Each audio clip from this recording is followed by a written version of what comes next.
Yo, what's going on, boys? Welcome back to the stream. Welcome back to our UFC Perth watch along stream, where obviously for this card, it's just going to be the main card that we do a watch along for. But we are back. We are actually doing it. It's incredibly early. I just woke up not too long ago, but it's fun. I just decided to hop on stream anyway for this UFC Perth stream, and we'll see how it goes. So far, the card, I'm not honestly sure how it's gone so far. In terms of the best bets, I do like to update you guys on that on this channel, on these live streams. And the only play that we took that actually happened so far was Colby Thickness by decision. He won the decision, but honestly, I'm not even sure how it played out. I don't know if it was a close fight or if it wasn't, if it was a good play or if it wasn't, but it hit. So I guess that's the good news. And I'll be updating you guys exactly how everything is going, and I'll keep you guys updated on exactly how we do for our best bets. And also, if you're interested in getting those best bets for this card, I still have the bulk of my plays yet to come. So if you are interested, hit that join button down below, and I'll be updating you guys exactly when a new play is coming up, exactly, if it hit or if it didn't hit, and we'll go forward from there. So let me just quickly update our bet tracker. This is like a bit of a guesstimate, but so we're probably up around 2.5 units, let's say. So throughout the night, I'll be throwing this up on screen, telling you guys exactly where we are. But here's where we are at this point, around 2.5 units that we are up. Yo, what's going on, Fly Tomorrow? Welcome to the stream, brother. 6 a.m. Yes, sir. 6 a.m. Incredibly early stream, but we're doing it. Fuck it. For the main card of UFC Perth. And once again, thank you so much for becoming a channel member. But yeah, boys, just getting right into the main card. I believe the first fight on this card is, or at least for the main card, is Tai Tuivasa versus Louis, which it is, yes. Should be interesting. I mean, listen, neither one of these guys are really that good, if we're being honest. But with that being said, I do think this is a fight that is very winnable for Tai Tuivasa. I think obviously he has to win this fight. If Tai somehow figures out a way to lose this fight against Louis Sutherland, I would assume he would retire. But then again, you never know. It seems like he probably should have retired, or not retired, but should have been cut anyway up until this point, and he's still in the UFC. So I guess you never know. But I do expect, if Tai does lose, I do expect him to officially get cut. So we'll see. And as for Louis, he can probably be in a very similar situation. Now, I know he just got to the UFC, but he's not been great in the UFC, to say the very least. He's never won in the UFC. He lost twice, both by finish in the first round, early in the first round. So if he gets finished early once again, which is a very real possibility, who knows? Maybe he's going to get cut as well. So this is a cut fight, whoever loses, potentially. We'll see how it plays out. But the main event of this card is really good. Kind of the main reason for why I'm actually doing this live stream, which is JDM versus Carlos Prates. We do have plays on this main event. Obviously, if you guys have been watching the streams or watching the videos on the channel, I do side with Carlos Prates. We'll see how that one plays out, but should be really good. Also, we have Quinlan Salkild versus Benil Dariush. Should be a really fun fight as well. Tim Elliott versus Steve Erceg. Should be really fun as well. Rahiki's on this card, and he's honestly been a pretty fun fighter the short time that he has been in the UFC, so we'll see how that one plays out. Definitely a lot of good fights, honestly, on this main card, and it is something that's pretty rare. It's been something that we've been talking about quite a bit, actually. Bad fight card quality. But to be honest, this Perth card is not terrible. It's not insane, but it's not terrible. And they're actually, at least and the main card, there are definitely a lot of pretty good fights. So at this point, they're just doing their promos and whatnot before we get into the first fight of the main card. But I will keep you guys updated on this.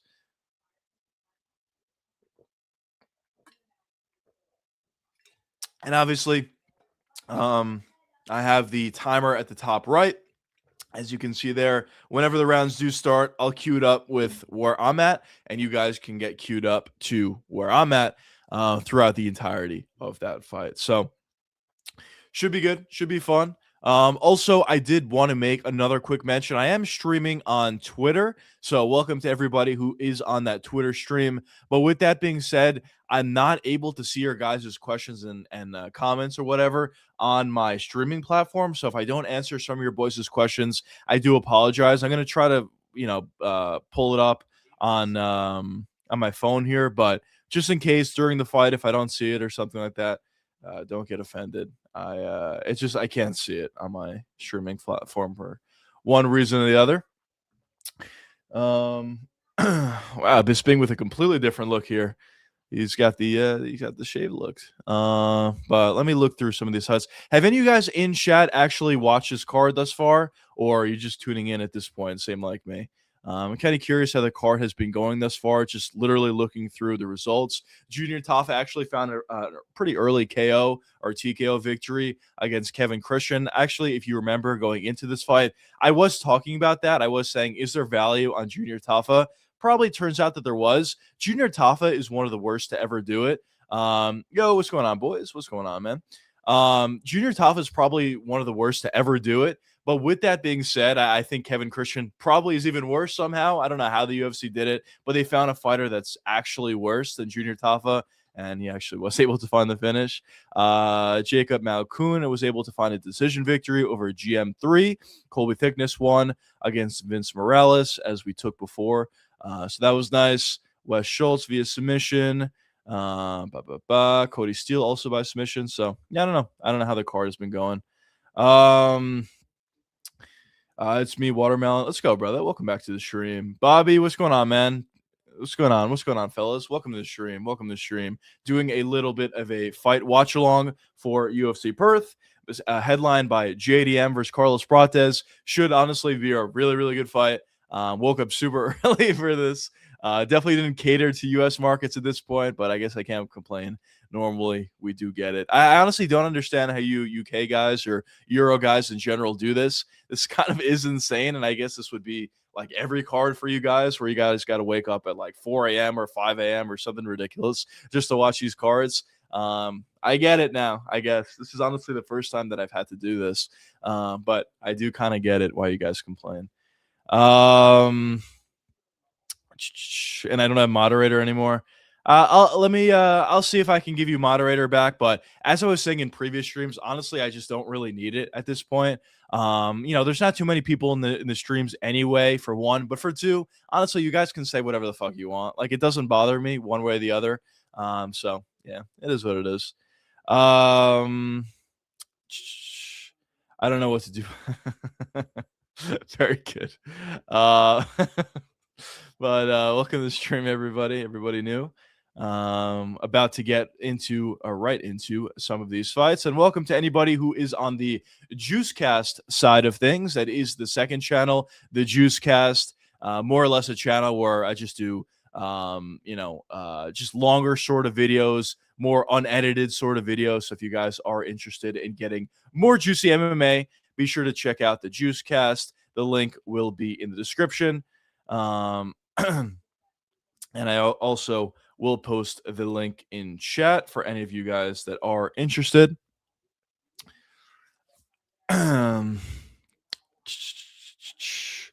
Let's go, boys. Super excited. Any predictions? What do you guys have at this point for the main event, at least? JDM versus Carlos Prates. I've honestly seen it go back and forth with fans. As I said, I personally lean Carlos Prates, but I've seen a lot of people go either way on this. But we shall see. We shall see. Should be a really close fight. Yo, what's going on, man? Welcome to the stream. We'll sub and like to your live. I appreciate that, brother. Thanks so much. But yeah, I don't know. What do you guys think going into this one?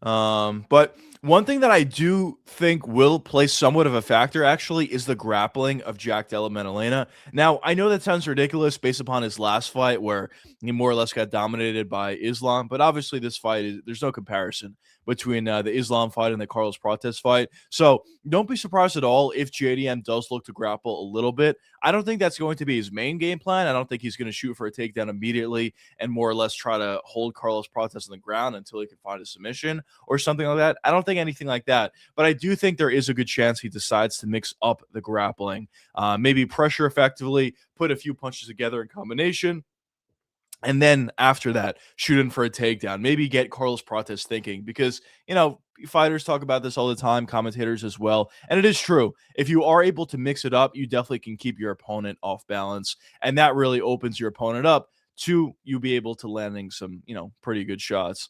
So we shall see. But for the most part, it'll probably be a stand-up affair. But yeah, just doing a lot of promos at this point. Hopefully we can get into our first fight relatively soon. I think they're doing the walkouts right now for Tai Tuivasa versus Louis Sutherland. Honestly, a big fight for both of these guys. Their careers, their UFC careers are probably on the line, I would assume. At least it should be for both these guys. Louis has been in the UFC for 2 fights. This will be his 3rd. Been finished in the first round in both of his previous 2. So 3 losses in a row, 3 finished losses in a row. Not great. And as for Tai Tuivasa, I don't know. How many losses at this point is he on? I believe he's on like a 5-fight loss streak or 6-fight loss streak. I don't even know how many it's been at this point, but it hasn't been good to say the least. So both these guys desperately need a win. We'll see who can come out in the end. I will say though, I do think this is kind of a good fight for Tai Tuivasa. But I have said a similar thing in the past, and it just didn't really go his way. So we shall see. We shall see. Also, if you guys are enjoying the live stream, be sure to hit that like button down below. Essentially, it tells YouTube that you guys are enjoying the live streams, and it brings more people to the stream. So I would appreciate that if you guys could do that. Yeah, I mean, in terms of any sort of additional news, Johnny Walker is moving up to heavyweight. So that's somewhat interesting. He is fighting Ante Della. So we'll see how that fight plays out. I honestly don't think it's going to go all that well for Johnny Walker. I think it is a good idea in general for some of these light heavyweights that are not having all that much success to decide to move up to the heavyweight division. Heavyweight's so bad, especially towards the bottom half of the rankings, and even also especially unranked guys. So I don't think it's a terrible idea. But the issue for Johnny Walker is he literally has no chin, which is something I think we probably know. But the issue for him is, even if he's winning the majority of certain fights, he can take a jab from these heavyweights and probably get knocked out cold, which is, not the most ideal thing in the world. But we'll see, obviously, how our boy Johnny does at the heavyweight division. Also, outside of Johnny Walker, I believe there was another significant fight they got announced. Here it is. Yeah, Robert Whittaker versus Nikita Krylov for UFC 329. We obviously already knew that Robert Whittaker was moving up to the heavyweight division. Not heavyweight division. That'd be great. We already know that he's moving up to the light heavyweight division, but we do officially have opponent Nikita Krylov. Honestly, a fight that I think Whittaker could win. I've said this for a while about Whittaker. I don't think he's in his prime anymore, to say the least. Honestly, I think he's kind of washed. But with that being said, for the light heavyweight division, I do think there are matchups he could win until he gets hit, for example. And in this fight against Nikita Krylov, I honestly think this is a really good fight. Krylov is not that great. He's a good grappler, but on the feet, he more or less is pretty open. He has calf kicks and an occasional jab and an occasional left straight, and he'll get super aggressive in certain moments, but he doesn't really set anything up. He runs into big shots, and I do think this is probably a pretty good fight for Robert Whittaker to just, go to work, utilize footwork, counter effectively, and maybe even find a finish. So I do think the UFC kind of did Robert Whittaker a favor here. And if he is able to win, we'll see what he's able to do at the rest of his light heavyweight career.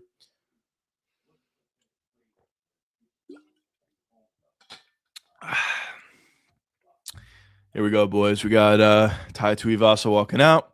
And you guys have a play on this fight card at all? Or anything at all, actually. Thoughts on this fight? Let me see if I can throw a how the fuck do I do this shit? Let me see if I can throw a bit of a poll in the chat. Used to be able to do it on this streaming platform, but honestly, I don't even remember how to do it. So let me just do it manually. Let's go to the stream. 1 second, fellas. Bear with me.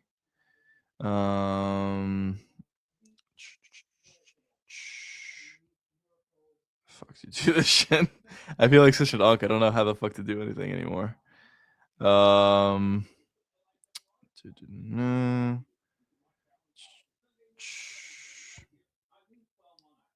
Bro, what the fuck?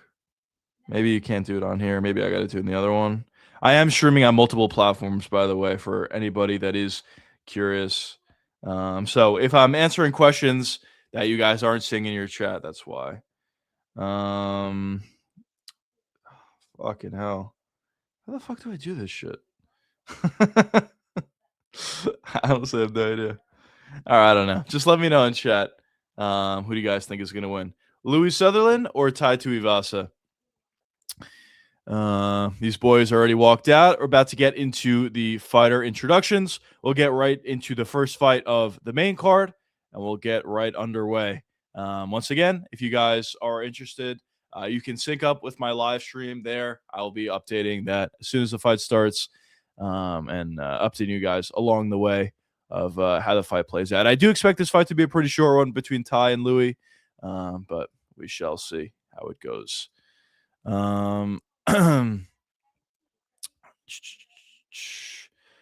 Joshua, what's going on, man? Welcome to the stream. Thanks so much once again for becoming a channel member. Good morning to you as well. Super early. Honestly, it's pretty hard to even wake up at like 6:30 a.m. on a Saturday on a Saturday morning. But fuck it. This is honestly a pretty good card for fight night. Honestly, probably one of the better fight night cards, maybe of the year. Maybe it is the best fight night card of the year. So decided to do a bit of a watch along stream for this this fight card, and hopefully it turns out to be a good one, at least the main card. But I wasn't watching the prelims, so I don't know how it went. I saw some of the results for all the channel members. We did take Colby Thickness, who won by decision, but I'm gonna have to watch everything back after the fact because I have no idea. Maybe it was a good bet, maybe it was a terrible bet. I don't know, but I didn't really see how that fight played out. But didn't you guys actually watch any of the prelims of this card? And if so, how has it been going so far? Hopefully it's been good. Let's go. Our boy Ty is getting announced, and we'll get right back into the first round. It is kind of crazy, though, to think that a guy with a 15-9 record is still in the UFC, who's on a 6-fight loss streak as well. Crazy, but it is what it is. All I had bet wise was Melikav and Rosen parlayed together. Let's go. I think they both won, I'm assuming. I think they did when I just checked. So let's go, bro. Yeah, what's going on, man? Welcome to stream. Trading. Very good. All right, anyways, about to get started with round one of the first fight in the main card. About to get started right about now. Here we go. Ty's back. Let's see what he's got. Pressure here from Tai Tuivasa. Let's see when the first exchange happens. Probably be a quick fight. Louis got one of the most interesting builds in the UFC, in my opinion. Josh Emmett probably is the number one, but Louis just got like a big build, man. He's like I don't know, like a peacock, like a rooster. Wow, takedown attempt here from Louis. Leg kicks Ty. Yeah, he's got to go to leg kicks. Ty's going for the guillotine here. I don't know if this is really going to work. Actually, I know it's not going to work. He's really got to focus on actually stuffing the takedown as opposed to a guillotine, but he got himself into a better situation by utilizing that guillotine. Let's see if he can break away, which he does. Good work from Tai Tuivasa. Right back on the pressure here once again. And I do agree with you, Joshua. He probably should go to the leg kicks to set up his shots up top. That's something that he did great when he was in his prime, when somehow he's number 3 in the rankings of heavyweight. He went to the calf kick a lot. Another takedown attempt, pretty easily gotten there by Louis Sutherland. Not a great sign. Ty is doing a better job at getting the legs out, getting his back right back to the cage, building back his base up. He's up to a knee at this point. Kind of utilizing that guillotine. Yo, what's going on? Hey, man, welcome to the stream. Thanks so much once again for becoming a channel member.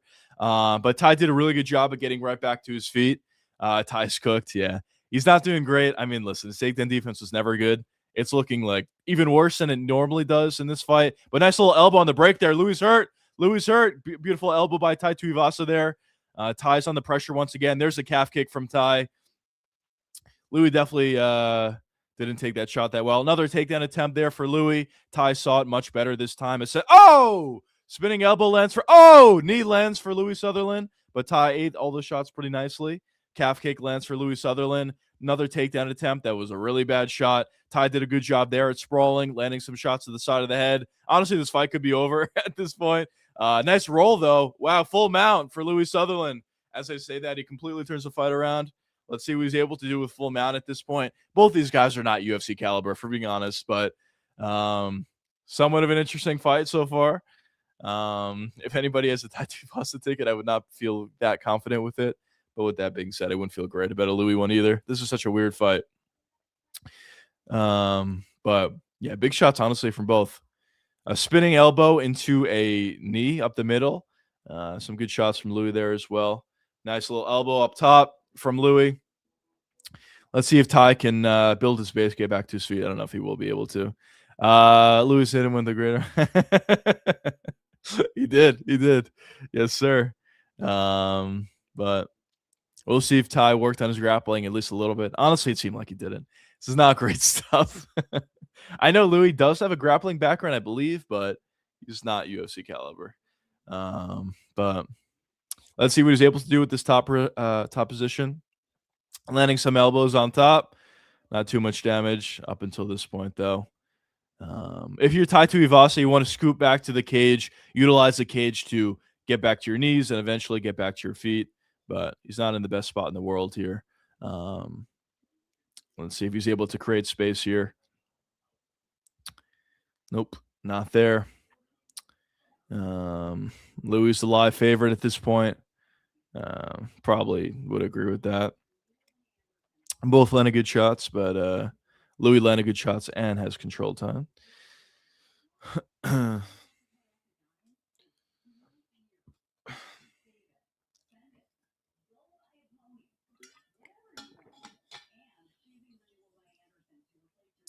Nice little elbows up top from Louis Sutherland. Honestly, nothing too crazy, but some decent shots up top from Louis.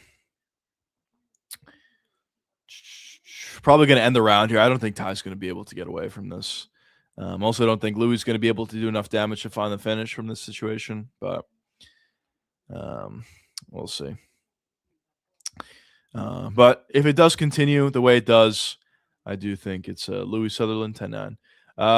Yo, Jimmy Johns, what's going on, man? Welcome to the stream. Good merch. I appreciate it. Yeah, just decided to put together some merch for you guys, and I guess even for myself as well, just to wear it. But yeah, they're all good quality, cool designs. So if you guys are interested, the link will be in the description. But I appreciate that. Round one's about to be over. Some nice elbows up top once again from Louis Sutherland. And that's round one. Definitely a 10-9 for Louis. But yeah, nothing too spectacular. I think, honestly, round one told us that both these guys are not UFC caliber fighters. We'll see what the UFC decides to do afterwards. But these guys are not very good. Ty's downfall is honestly, I agree. I mean, just to think that, I don't know, like 2 years ago at this point or something like that, Tai Tuivasa was number 3 in the world, and he actually had success against Cyril Gane. And now to see where he is at this point in his career on a 6-fight loss streak, I believe, and fighting the way he is here, just looking absolutely terrible.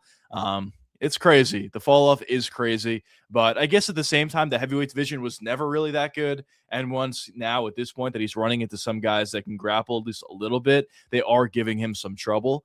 But yeah, it's crazy. It is crazy to think about. But look at that spinning elbow landing flush, and Ty just ate that. It's crazy. People forget, man. This guy dropped Gane. You're right. People forget. They do forget. But honestly, that's a crazy thing to think about. That this guy that we're watching right now dropped Cyril Gane. But in a different world, he probably finishes Cyril Gane. But obviously wasn't able to do it. But anyways, getting into round two, nice little calf kick landed by Louis Sutherland. Ty once again is on the pressure. In his last fight, he gassed out pretty bad as well. On top of it not being a super high-paced fight, so we'll see where the cardio of Tai Tuivasa is at this point. Another takedown shot for Louis, much better sprawl that time for Tai. Essentially just going to the guillotine every single time, which I guess has bbeen working okay, but yeah, I think you would probably prefer to sprawl first as compared to going to the guillotine every single time, but did a good job at forcing Louis back up, landed a couple of nice knees as well. Louis has double unders here, trying to trip out Tai Tuivasa, gets a pretty easy takedown. I don't know, man. Tai just cannot stop a takedown. It is kind of frustrating to watch, but I guess what could you really expect at this point? Tai got back to his knees. If any of you guys have Louis Sutherland by decision, honestly, that could be a golden ticket. Let's see how the fight plays out. Tai did get back to his feet, though. Let's see what he's able to do about it. He gets taken down immediately. Fucking hell, man. This guy cannot stop a takedown for his life. Now he's getting away from the cage. It's going to be even harder to get back to his feet. Louis is already inside control. I don't know. We might stay in this position for the rest of the round, to be honest.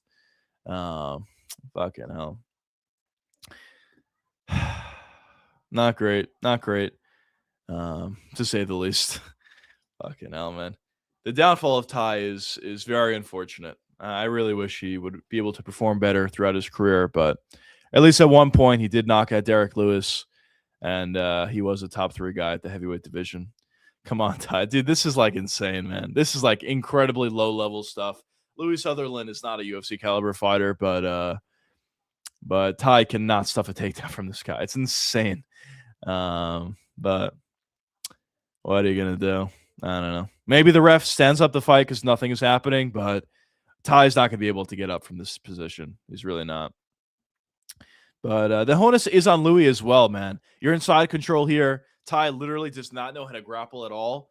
You know, posture up and land some big elbows. Try to find a finish here. But obviously he's not really doing that.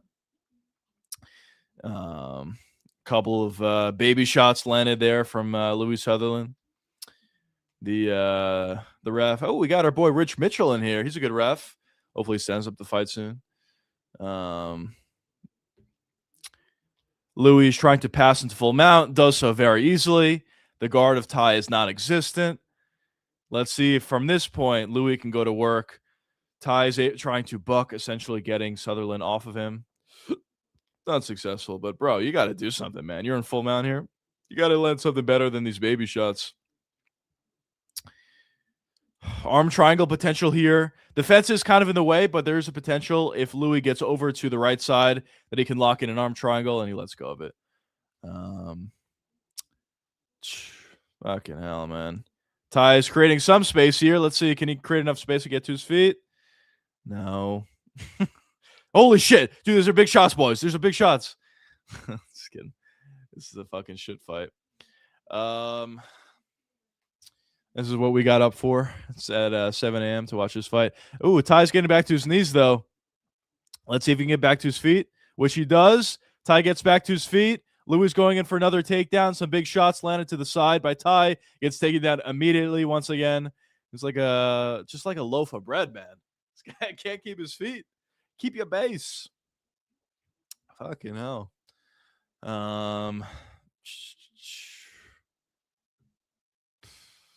Louis landing some giant shots to the side of the head. Holy shit. Tai's gassed. I don't know, man. I just don't know. I don't even know what the point of keeping Tai Tuivasa on the roster is anyway. I know he is kind of a fan favorite, but he hasn't looked good in honestly years at this point. So even if he somehow finds a finish in the 3rd round, I just don't see the reason to keep him on. But I'm sure they will. A rear naked choke. I mean, Louis doesn't have the angle at all, but he's threatening the rear naked choke, and he lets go of it. Fucking hell. Tai is very difficult to submit. I guess so. But I don't know. I don't think it's because of any sort of skill. I think it's just because he has more or less no neck. Yes, we got up to this. I can't stop. I may be addicted to consuming UFC slop. Honestly, like this is kind of what we've been getting. But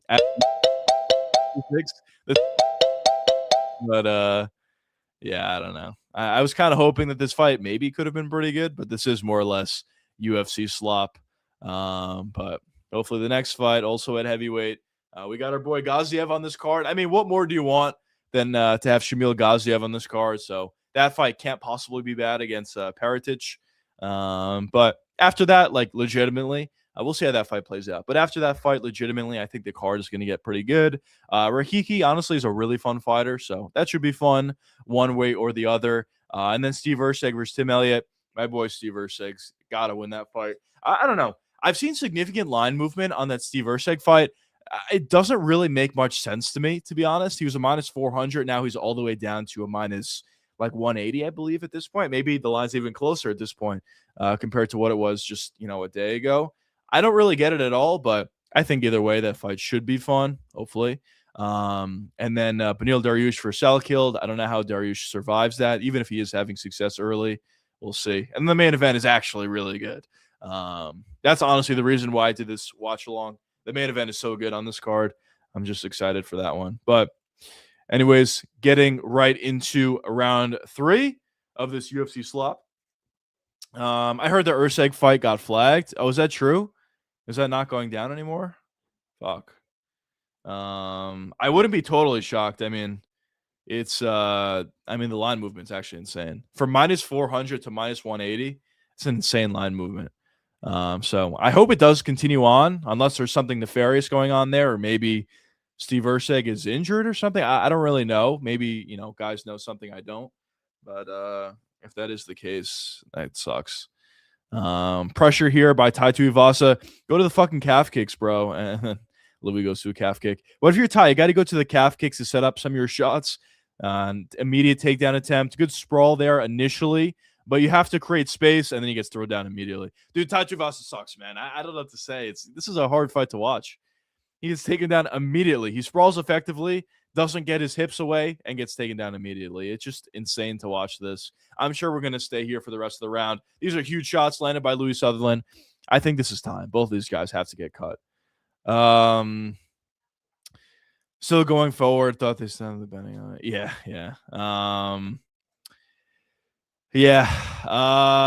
I guess so. Let me see, at least on FanDuel. On FanDuel, it's still up, that fight. It is the same line from what I saw previously. Erceg is a minus 170. But maybe on other betting sites they stopped it, or maybe they stopped it earlier and they let it continue after. I don't know. But it is kind of unfortunate. We're seeing more and more examples of this where there's significant line movement and the bookies have to cancel the fight, or they have to, put a hold to it or whatever to figure out what's going on. It's really annoying. I know a lot of these guys, or a lot of, not fans, but I guess a lot of sharps do have insider information. Whether, I'm not saying, fighters are throwing the fight in all of these fights. I don't think that's the case, but I do think some bettors have information that maybe some fighters injured or something, and that's why we see this significant line movement. But it is kind of annoying, man. But hopefully this is not another example of sharps knowing something that we don't. Why is Ty not throwing leg kicks anymore? Was the best part of his game? Yeah, I honestly have no idea. It actually was the best part of his game. His calf kicks were actually really good. They were obviously very hard, but they also set up other aspects of his game. But for whatever reason, he's literally not going to it at all at this point. The only thing I can think of is maybe he's afraid of getting taken down, but at the same time, he's getting taken down anyway. Why not? When you're under pressure, you throw a couple calf kicks, and it's not as if Louis Sutherland is this insane grappler where he's going to catch your calf kicks and take you down immediately after that. So I don't really know why he's not going, shooting for, or not shooting, but I don't know why he's not throwing any calf kicks. It is odd to see, but we're going to end here the rest of the fight, boys. I mean, Ty's not going to be able to get back to his feet. Louis is literally not doing anything either. He's not going to find the finish. So, as I said before, if you had Louis Sutherland by finish, or if you had the over or this fight to go the distance, that is a golden ticket in a fight like this. Honestly, I should have thought about it. I know hindsight is 20/20, but these guys are both terrible. And sometimes when you get two fighters that are just absolutely terrible, you get these sort of slop fights where nobody can really do anything. And it just turns out to be a boring decision one way or the other.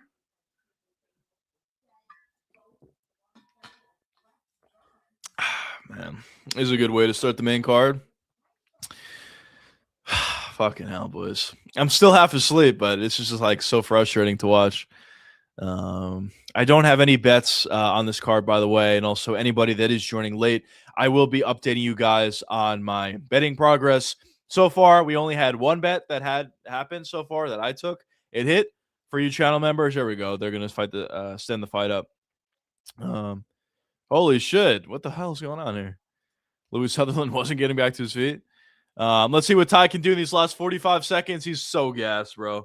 Oh, what happened? I missed that. Oh, Louis gas as well. Immediately shot for a takedown.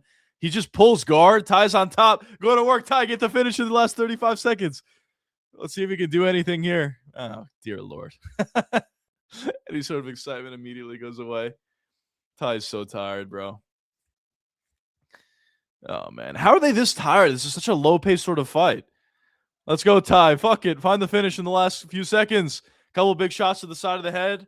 Louis just trying to hold on for dear life here, to be honest. Let's see if Ty... Oh, that was an illegal knee. But then Louis lets on top. This is such a ridiculous... that's the fight. Nah, there you go. Louis Sutherland won this fight.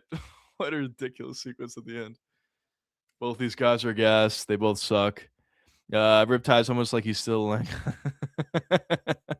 It is true. I don't know. Is it 6 a.m. in Perth right now? Fucking hell, bro. How can Louis possibly be celebrating that win? You got to be kidding me. This guy, I hope he gets cut. Honestly, I really do. I don't really say that too often. I don't hope guys get cut, but I hope Louis Sutherland gets cut. He's shit, and he's flipping off the crowd after that fight. Dude, fuck this guy. Fucking hell. Two good girls. Yeah, I mean, some sort of high level fight we had there. Yeah.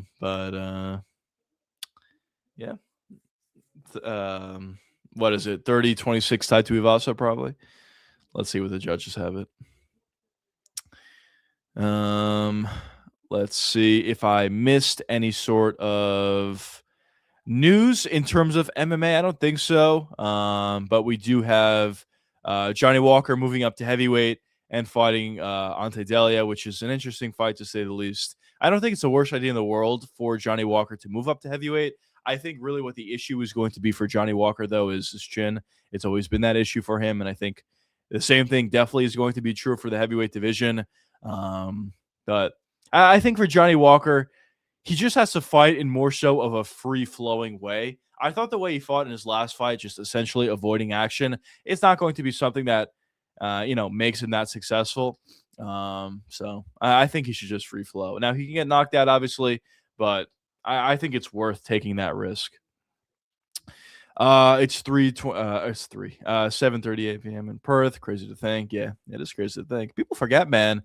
Time changes. I wouldn't mind being in Perth at this point. Okay, beautiful. I always really wanted to go to Australia. Just in general, I really wanted to go, but especially after these UFC cards in Australia, whether it's in Sydney or especially in Perth, just looks beautiful, man. 30-26. It's got to be Ty, right? Oh, that's Louis. Holy shit. Nah, that's a terrible fight, man. I hope they don't give him an interview. Fuck this guy, bro. All right, they're not. Thank you. Oh, no, they are. Fucking hell, bro. I don't know why this guy's getting an interview. How can you yell after a performance like that? Bisping going with the chop there. Well, they robbed Ty. Yeah, they did rob Ty. I thought it was a 30-25 or maybe even 30-24 for Ty. And they gave it a 30-26 to Louis. What the hell are we doing here, man? These judges are horrible. Who are you booing? We're booing you, bro. It was a terrible fight. Dude, I hate when fighters do this. Especially when they put on like such boring performances. And then they just yell and do this shit on the mic afterwards. It's crazy. Maybe Dana's asleep at this point. That's why he got an interview. But Dana would not allow this. Prime Dana White would never allow this interview to happen. Prime Dana White would have Aljamain Sterling, win a dominant performance against Yusuf Zalal and not give him an interview. That's Prime Dana White. I don't know what the hell's going on here. Ty clearly had the superior blob. Ty was a superior blob. But unfortunately, the judges saw the beautiful frame of Louis Sutherland, the big body of Louis Sutherland, pause, and they're just like, fuck it, man. We got to go with Louis. Louisville Slugger. That's 7 losses in a row for Tai Tuivasa. Holy shit. Dude, he was a minus 200 going into this fight. He got 30-26. I don't know, man. The UFC has to cut him at this point. I mean, even for Ty's sake, I may even decide to retire if I'm Ty. Who the hell are you going to beat? I mean, if you can't beat Louis Sutherland, and if you're getting 30-26 by Louis Sutherland, who the hell are you going to beat? It's not a great look, to say the least. But hopefully this next fight is good. Shamil Gaziev versus Pertich. Fucking hell, now I'm falling asleep. Oh, thanks, Ty and Louis. Now the Blob Maxine got himself. Fuck. If Shamil Gaziev loses this fight, fuck it. Gaziev versus Tai Tuivasa next. Put it together. I think, just based upon the fact that Gaziev is Gaziev, he'll probably be able to beat Tai Tuivasa by, I don't know, a 30-24, maybe, let's say. He's insane, man.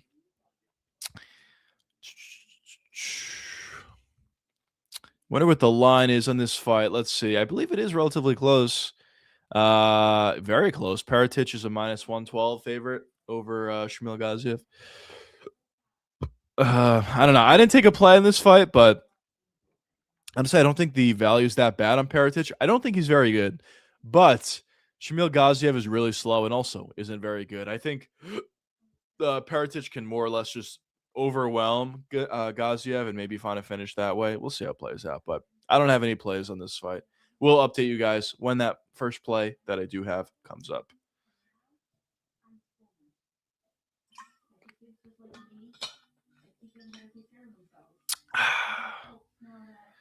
Oh, man.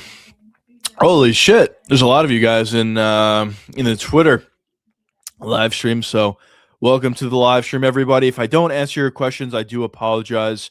On this streaming platform that I use, I'm not able to see your guys' questions on Twitter, so I do apologize if I don't answer them.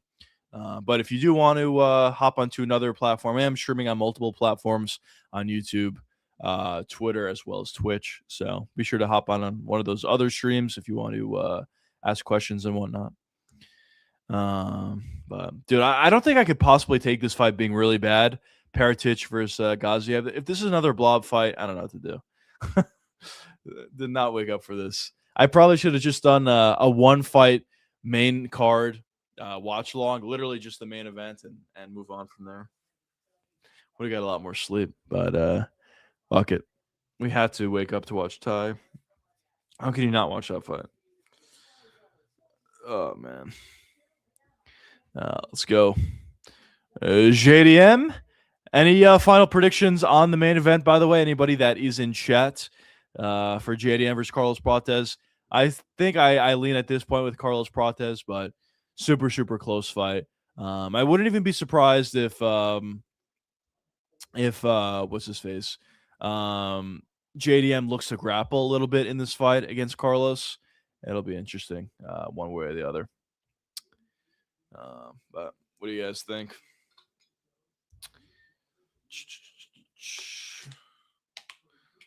Let's go, Carlos. Carlos, honestly, a couple of fights very similar to this. I thought his last fight was similar to this in the sense that when he fought against Ian Gary, it was a really high-level fight for the welterweight division, also on a fight night card.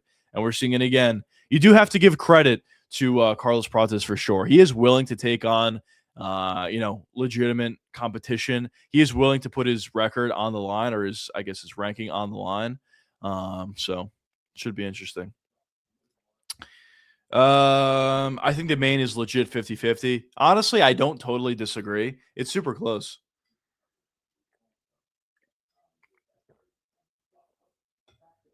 I honestly think whoever is able to pressure is going to be able to win the fight. Both these guys are really good on the front foot. And both these guys could fight off the back foot. There's no question about it, but they're obviously, they do their best work on the front foot. So, yeah, I honestly think it is pretty close to a 50-50. we shall see how it plays out. I do think the power in the end is going to be a little bit too much for JDM. That's why I think Prates is going to win it, but it's very, very close to being a 50-50 fight.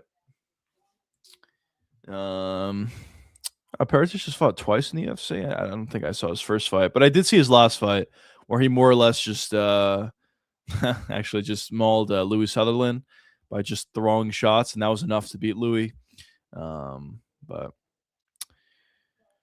we'll see how this one plays out.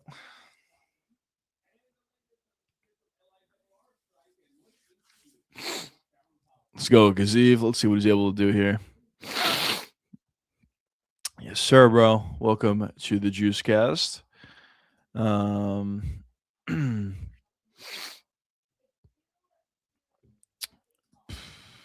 Let's see what Twitter is saying at this point. 7-fight loss streak. What a run. The crazy thing is he's on a 7-fight loss streak, but he's not even like, he was never a champion or like this generational sort of fighter. And he's still in the UFC. Maybe he won't be after this fight. Minecraft if it's around big. You said runner as well. Wait, what the fuck? Oh, I didn't watch the fight. Was that a legit robbery? The Colby Thickness fight? Or is he joking around? Maybe he's joking. I don't know. Thickness route 2. Okay, apparently that's a huge robbery. We got lucky, fellas. I think we got lucky. But I would have to watch the fight back. I'll take it though. Fuck it. I'll take it.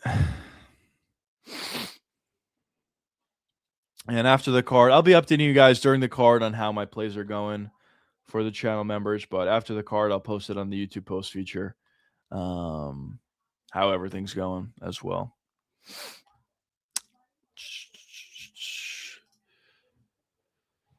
Hey. Pacing of this car has got to be a little bit better.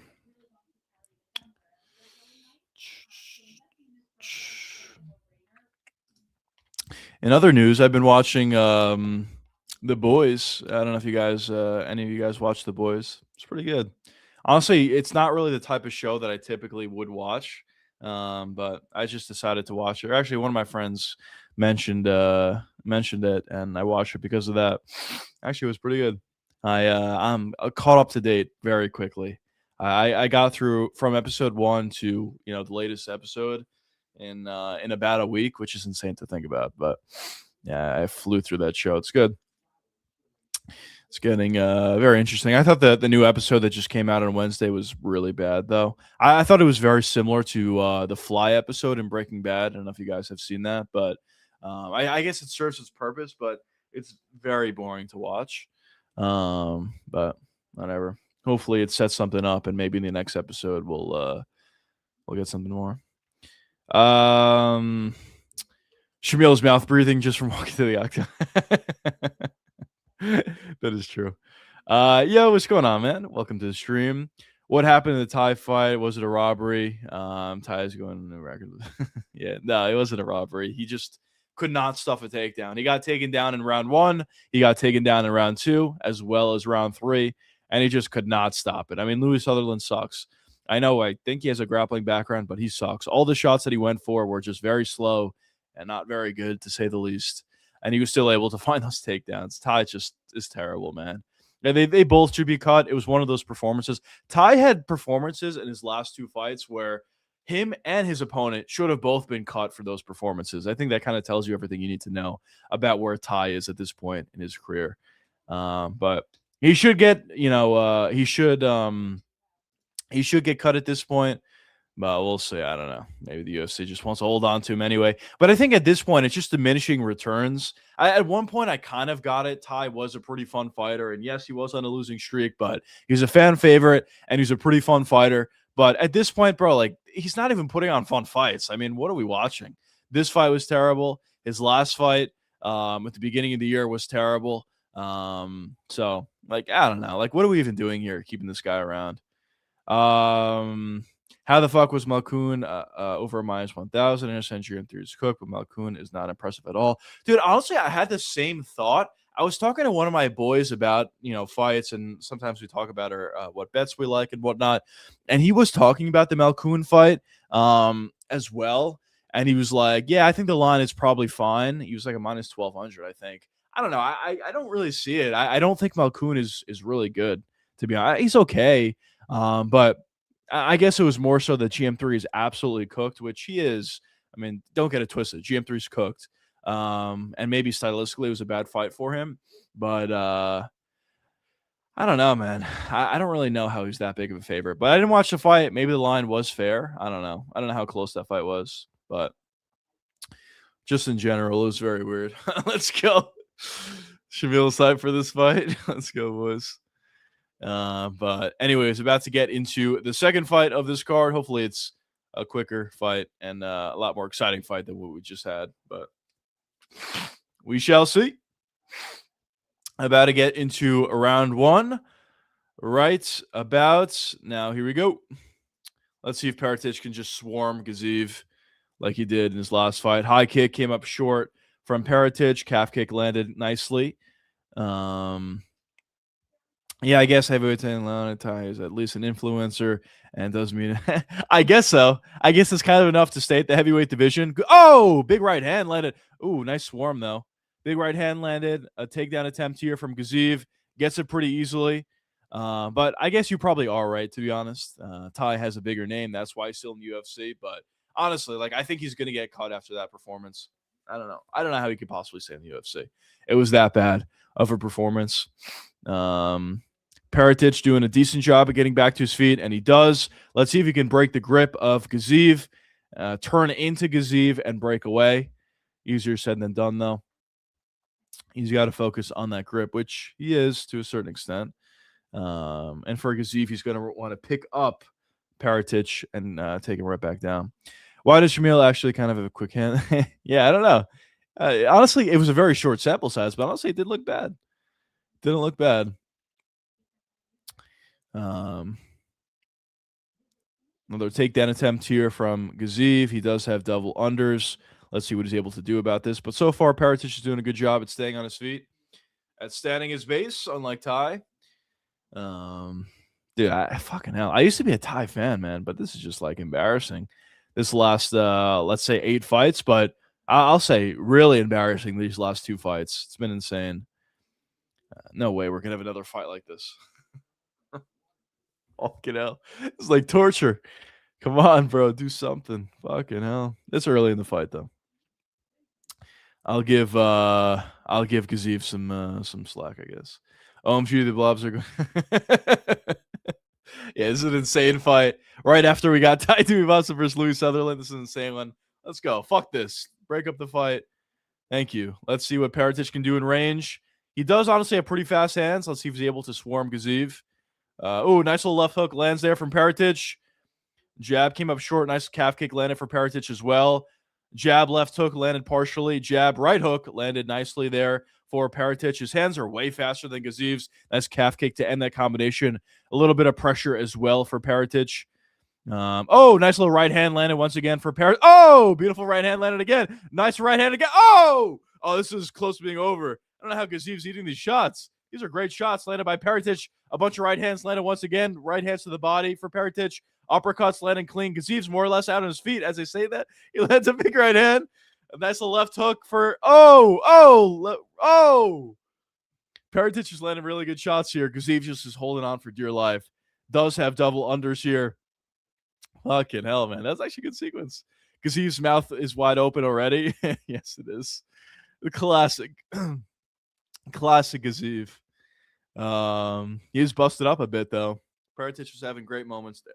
He does have the faster hands, which honestly is enough for the most part at this level of the heavyweight division.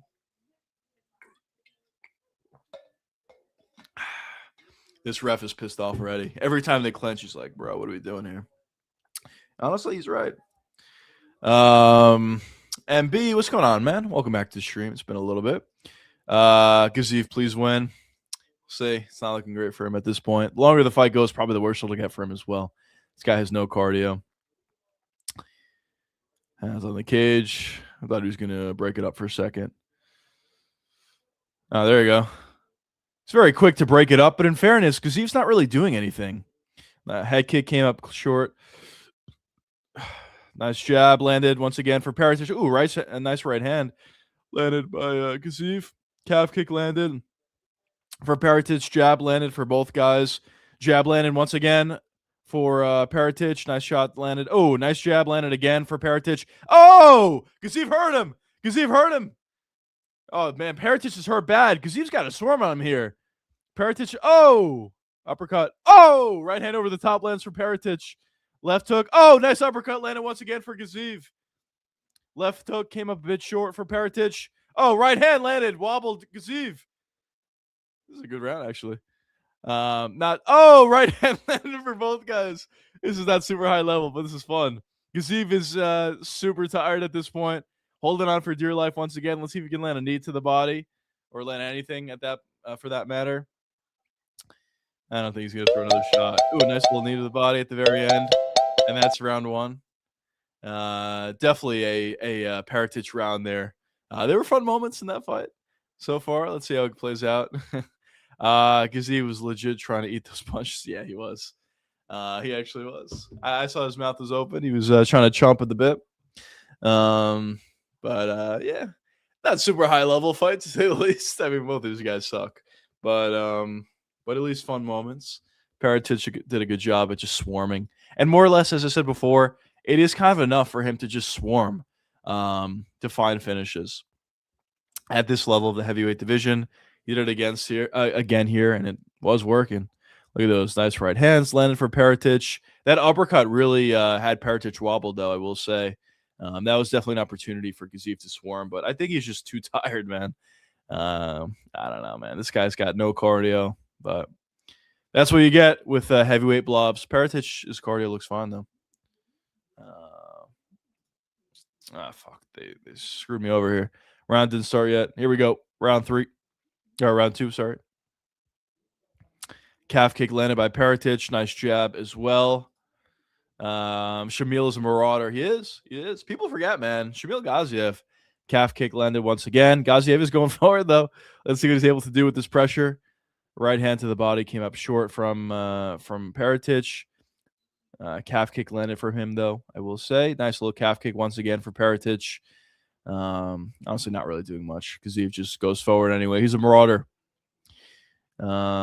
Decent pressure here from Gaziv, but if Perisic literally just uses movement the way he does, he's going to gas Gaziv out so badly that he's not going to be able to stand. Doesn't even really have to land shots, but nice jabs landed by Perisic. Oh, nice little right hand landed by Gaziv, though. That was a good shot. Gaziv's mouth wide open. It is true. Oh, man. Jab to the body lands by Perisic. Body kick landed by Perisic. Nice little jab landed by him as well. I do think he is starting to gas out a little bit as well. Nice little jab. A couple jabs landed there by Perisic. Oh, right hand over the top landed by Gaziv. That was a good shot by him. Looping left hook partially lands by Perisic. Ooh, that was a good right hand landed by Perisic. But good pressure here by Gaziv. Let's see if he's able to open up a little bit more. Land some big shots. Oh, beautiful right hand landed by Perisic there off the back foot. Oh, big shot. Left hook. Oh, beautiful right hands. Dude, Gaziv's literally just eating these shots, though. These are big ones, though. I don't know how many more of these you can take. Nice little jab landed once again for Perisic. Perisic just has an explosion once every couple minutes, and then he's more or less gassed out once again. This is kind of what you get for blob fights. Dude, honestly, it's not a bad idea to take the decision for the last fight and for this fight. Last fight would have been a great idea, but for this fight, I don't hate the decision. These guys both suck. Right hand lands for both guys there. Jab lands. Dude, this is insane. Gaziv literally has no defense. His defense is just like going forward and eating the shots. Those are good shots landed by Gaziv, though. Perisic is hurt. Oh, right hand lands over the top for Perisic. He's really snapping Gaziv's head back. Holy shit. Oh, big shots landed by Perisic once again. Gaziv is holding on for dear life. Nice knee up the middle landed by Perisic. I don't think that landed cleanly, though. People forget, man. Shamil had to cut 50 pounds to make the heavyweight limit. Dude, yeah, people forget. They do forget. Oh, man. What the fuck are we doing here? Let's see if Gaziev can break here and land an elbow on the break. No, it decides not to do it. He's so tired. He's got to hold on to the top of the cage. Ref saying fuck off. Gaziev doesn't give a shit, like a true G. Just pressuring here. Just, securing the fight. Listen, Gaziev's got great fight IQ, man. People forget. Wow, Perth landed 92 significant strikes. That's kind of crazy for a heavyweight fight. Dude, breaking it up immediately. Look, Gaziev's pissed with the ref. He's like, what the fuck are you doing? Why are you breaking it up so quickly? But the ref's pissed, man. Not doing anything. Yeah, he's going to get his jaw broken. Fucking hell. Close your mouth. Oh, man, he's so tired. Couple shots came up short from both guys. Nice little right hand landed by Gaziev. I don't know if he's going to be able to stand after this round. Oh, he's hurt bad now. Gaziev's hurt bad. Oh, that's it. That's it. Nice finish there for Prates. Landed just a bunch of right hands. Gaziev literally had no defense for it. He had no answers for it. Listen, I still think Prates is horrible, like literally terrible. But he was more athletic, and Gaziev literally had no defense, and it was enough in the end. He was just tired. He was hurt. It was over. There's not really much that he can do at that point. It is what it is.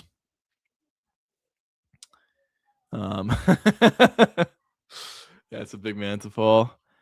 Gaziev might get cut. He's upset about his loss, but I mean, listen, he's just not good. I don't know what to say. I mean, these guys are just not good. Prates also sucks. That was a good body kick landed by Prates. New heavyweight blob rule, 3 rounds. Rich Mitchell makes every fight 20. That's true. I kind of respect it, though. I really do respect it. These blobs are just trying to force their way into the clinch to find moments of rest. I kind of respect it, dude. Fuck it. Fuck that. Let's just fight. Heavyweight champion only. It's true. That's true. Fucking hell, man. The heavyweight division is in shambles. Jake Wallens, he's out of his Vegas fight. Okay. Oh man. Freaking hell.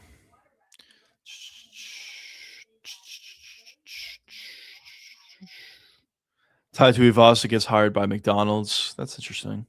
That could be a good role for him. He just has to avoid grapplers, and he should be okay. Yes, BST versus Paddy Pimblett is more or less official. So yeah, I'm excited for it. Should be good. Oh man. All right, who do we got next? Are we getting into better fights? We got Rahiki, I believe, next, who honestly is pretty fun. He's fighting a guy who's 4-2. So see how that goes. But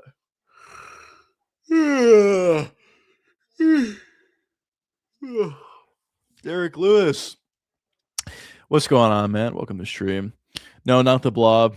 It's kind of funny. They had back-to-back, like, really low-level fights. Low-level blob fights. Insane, but it is what it is. Legend has his... Yeah, I don't think they can get Shamil Gaziev out of the cage, man. He's just laying there. He's too big for anybody to really pick him up. Yeah, he might still be there. During the main event, I wouldn't be surprised if they just had him laying there. And that's a process is going to win the fight. Gaziev's just going to be laying on the side of the octagon, and JDM's going to try to utilize some footwork. He's going to trip over Shamil Gaziev, and Prates is going to find the finish from up top. Dude, he can't even get up. Fucking hell. Oh, man. Gaziev still is there. He's on the stool. Let's see if he's able to get up. I miss UFC for 2 weeks. Coming back now. Michael Bisping. Great hair. He's got no hair at this point. He shaved off all his hair. I don't know. I guess good for Prates for getting the win, but bro. Oh man. This guy sucks. Imagine having to carry Gaziev out. Dude, maybe. I don't know. This guy's so gassed. Oh man. I'm curious if he's still on the stool.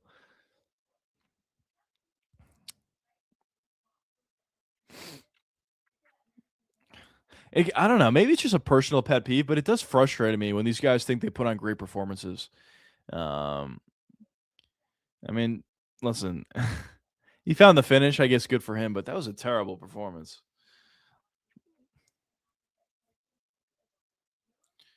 Parrot just says he'll fight anybody next. What do you ask for a bonus? I'm assuming. I don't know. I don't know if I'm gonna be able to make it through this card, boys. Fucking tired as fuck. Gotta step it up with these fights, man. Oh man. Wake me up for the man. Wake me up for the man. This is fucked.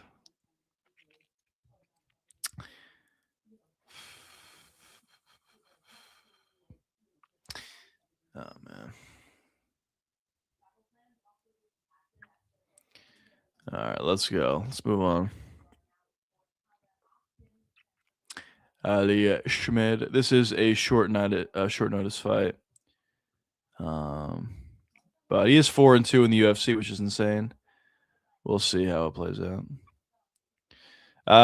Could you imagine Fitty going to heavyweight and having success with this belt? Dude, honestly, he would. He probably would. These guys, especially for these blobs, dude, they don't know what the fuck they're doing. They don't know what the fuck they're doing, and they have no cardio on top of that. So yeah, probably Finney would be able to find takedowns. He's not going to be able to do anything with it. He's just going to lay on top of these guys. But it is honestly, it probably is enough for him to just, literally just lay on top. He's been able to do it before, just lay on top of guys. I'm sure he can do it against blobs at heavyweight. Fucking hell. What was that? It's Real Guns. When is this pro debut? 47 seconds. Holy shit! What a fucking build. Good for him. Let's see if Srilgan's sparring partner can do anything. Dude, his opponent is actually insanely bad. I've never seen anything like that. I don't know. Tapori says he no longer needs money for his fights. Yeah, I think we know. Volk's moving up to heavyweight next. Wow. That's interesting. We'll see how that one plays out. Too bad we lost Rahiki versus Jack Jenkins. That would have been a violent fight. That would have been really, really good. I'm assuming Rahiki's just going to find a quick finish here. I actually think he's like kind of good.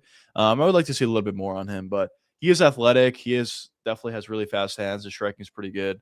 So yeah, I think there is a lot to like about Rahiki. I do think he's going to find a quick finish, but I agree. Him versus Jack Jenkins would have been really fun.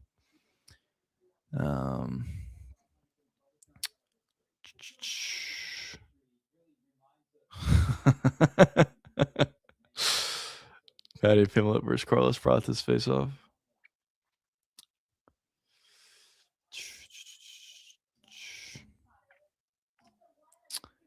Yeah, I think we got insanely lucky with the Colby Thickness fight. I'll take it. But apparently it was a bad robbery. Okay, now. Immediately walks out.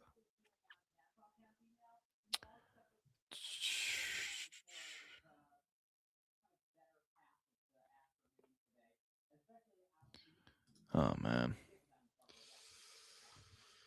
Oh,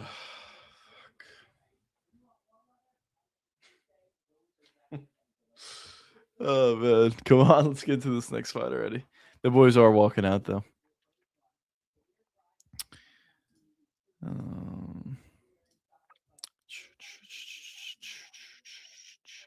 Tattoo Voss had a lot of fun fights, but he's the lowest ranked UFC fighter based on Tapology's rankings. Time to let the bare knuckle go. Yeah. Yeah, that could be a good idea, I guess, for Ty to move over to bare knuckle. But honestly, I don't even know, man. He's just so bad. He's so bad. He can't really do anything. And he has no cardio on top of that. So I don't even know if he would have success in bare knuckle. I guess he won't have to worry about the grappling, which would be good, but I don't really know how much success he would even have. I really wanted to bet Urseg, but the line movement got me nervous. Honestly, me as well. Listen, I honestly think I'm not even joking. I think a fair line is. By the way, this is a cool promo for Hamzat versus Strickland.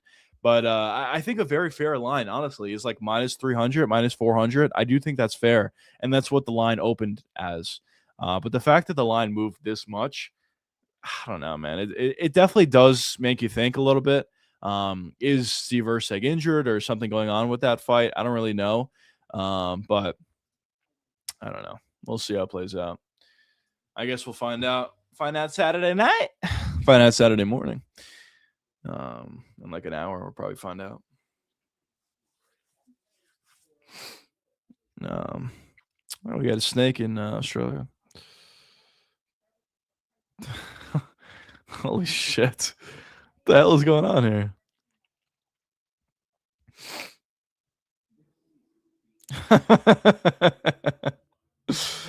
Yeah, this is actually a lot of experience on display here. These guys have better cardio than Tai Tuivasa. Tai would have gassed his arms out already at this point. Oh man, my word, baby boy.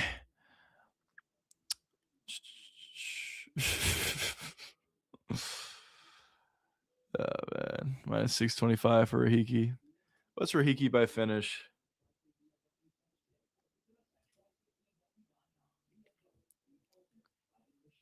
What are these guys just got to hold up that beer snake for 5 rounds or for 5 rounds for the rest of the card? It's falling apart, fellas. Fucking hell. Wow, he's using his head. They're trying to connect it to the next section. Let's go. Help the kid out, man. Fuck. Fucking hell. This is the most exciting part about this card, honestly. It's ridiculous. What the hell are we watching? Oh man. All right, here we go. Rahiki's walking out.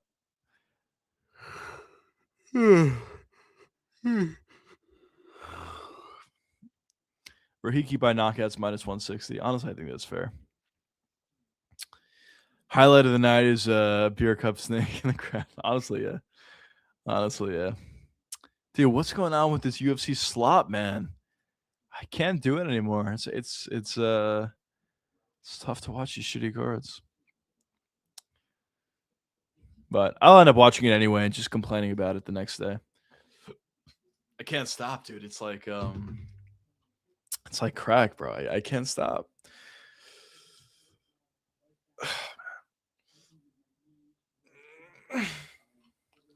He's at a 3-fight. The very least, he is on a 3-fight win streak, but yeah, we shall see. Freaky Rahiki. What a fight name. Freaky Rahiki. Dun, dun, dun, na, na, na, na, na, na, na, na. This guy out of Australia? He has to be. Let's see. Schmidt out of, I think he is. It's kind of crazy though, bro. How the fuck? This guy's 4-2. He is in a 3-fight win streak, but still he's 4-2. What are we doing here, man? What are we doing? Let me see.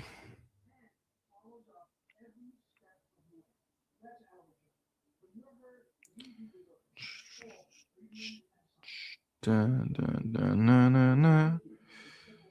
Dun, na, na. Should I pour some whiskey in my coffee this morning to make it more interesting? Honestly, yes. Dude, sometimes I wish, man. I wish I liked coffee. It would help out a lot. I just don't like it, bro. I don't know. Maybe it's an acquired taste, but yeah, it would definitely help me out right now. Struggling, man. God damn. Armin versus Tony. We're finally getting Khabib versus Tony. Finally. But it's in wrestling. RAF wrestling. Armin versus Tony. We'll see how that one goes.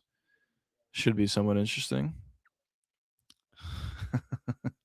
Did you guys, by the way, did you guys see that that Orlando Magic game yesterday? Actually, either one of those matchups yesterday, the Orlando Magic or even the Rockets, so bad, bro. I honestly, like, I feel bad that I wasted my Friday night watching those games. It was so fucking bad. The Magic scored 19 points in the second half. And Johnny, what's going on, man? Welcome to stream. Hot chocolate is good. I agree. Hot chocolate is good. But I need to wake up here. But the Magic scored 19 points in the second half, and the Rockets scored like I don't know how many points, but they could not score, man, at all in that game. It was insane. All year, I actually looked up the stat. All year, there was only one game that during the regular season and playoffs up until that point that the total amount of points went under 176 points. Yesterday, we saw two examples of that. That's insane, man. I believe the Rockets game was 176 on the dot, and the Magic game wasn't even close. It was like 172 or something, or I don't know, something ridiculous. So just ineptitude to say the least. Honestly, these past like 2 days in the NBA have been like really weird. The Knicks blow out the Hawks, not even remotely close.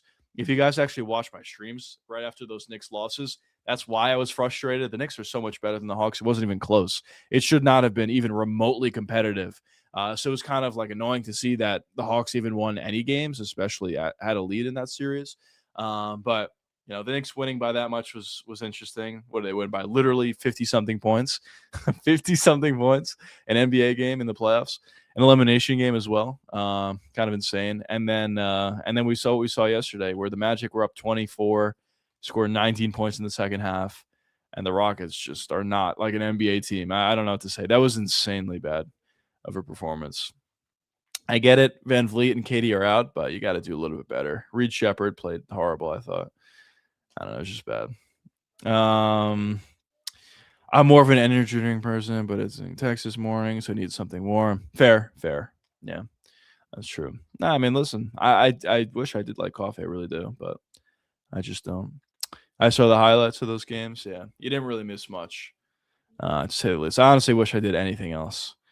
But yeah, it was not very fun.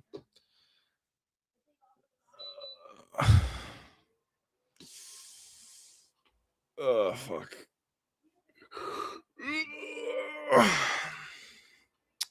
Let's just get through this card, man. Hopefully the main event's fun, but I gotta get to sleep.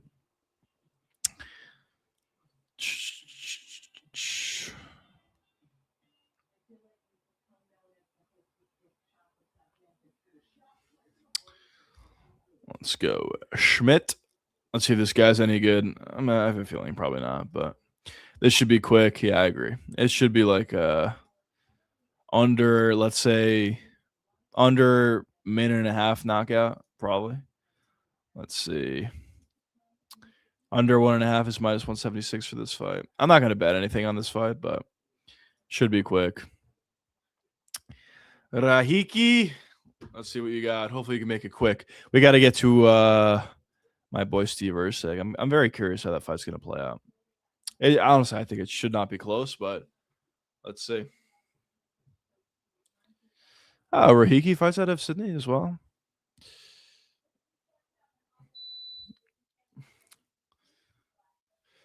Freaky Rahiki's one of the nicknames of the year. Anyways, about to get into round one. Yo, what's going on, man? Welcome to stream. Maybe like Ethan Ewing and scoring. maybe. We'll see. And it's just the thing is, this guy's 4-2. It's not a great sign, but let's see. Let's see how he performs. Here we go. Round one. What the fuck is UFC doing? Just giving these guys records. Junior Taffer was 6-5 going into tonight. Yeah, I don't know, man. I agree. There's so many like horrible fighters in the UFC. That's why we complain. There's so much slop in the UFC. These guys are not, good fighters. Good pressure. A nice little calf kick landed by Rahiki. Did a good job at getting out of the way of shots from Schmidt. High kick get blocked though. Nice little spinning kick to the body from Rahiki. He's just very athletic, man. He's very athletic, very fast. Hits relatively hard. He's good, man. It's pretty good. We'll see what Schmidt's got for him, though. Spinning wheel kick came up short from Rahiki. I think he just wants to land something crazy. But we'll see.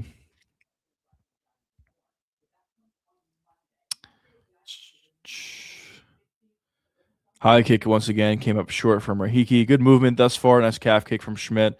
Jab to the body came up a bit short, but good movement thus far.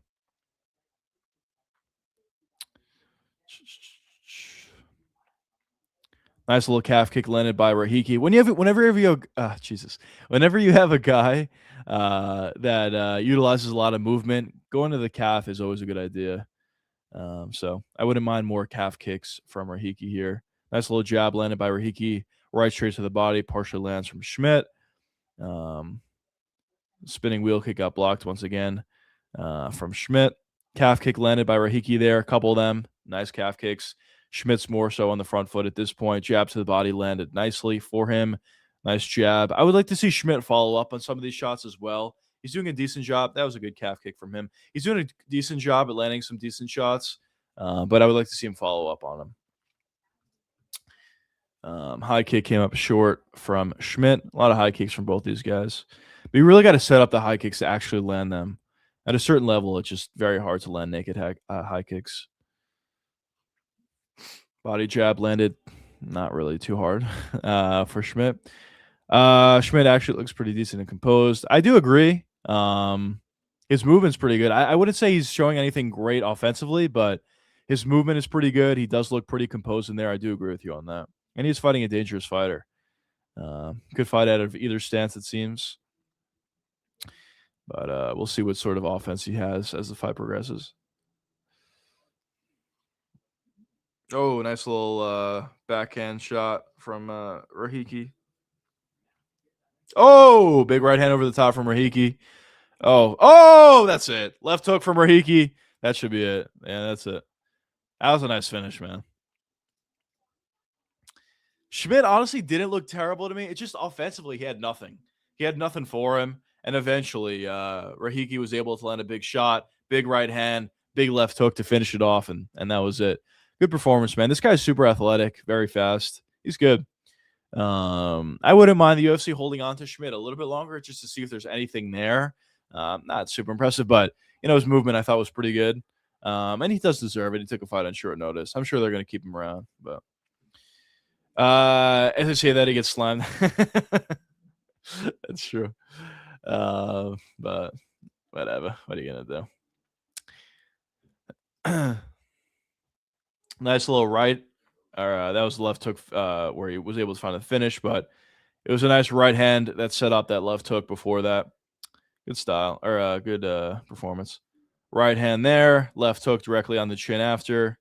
That was it. Good performance by Rahiki.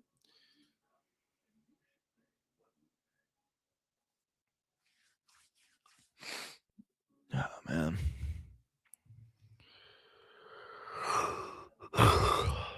Next, for anybody that is joining late, we have Steve Erceg versus Tim Elliott. And then we get on to the co-main event of the night, Beneil Dariush versus Salkild, and the main event, Prates versus JDM, which should be fun. Now it's time for Erceg Banger. Let's go. Let's go. Dude, I really need Erceg to win this fight, man. For the sake of humanity. I think the issue, the fear snake. I think really the issue that Steve Erceg has in his losses are he just goes up against guys that are super powerful and are also long, lanky fighters. But Tim Elliott is just not that, to be honest. So I don't know. I think stylistically it's a good fight for Steve. Are you watching through the Paramount app or do you have it as a channel? Through the Paramount app. That's how I'm watching it. By the way, I will say I had to watch something on ESPN Plus the other day. I canceled my ESPN Plus membership a while ago, but I had to watch something on it the other day, and I'm so happy we're not on ESPN Plus anymore. Dude, it's so expensive. I had to pay $60 a month to watch this one game, this one MLB game. It was insane, bro. And I canceled it immediately after. But bro, like, what are we doing here? And also the app sucks, so very annoying.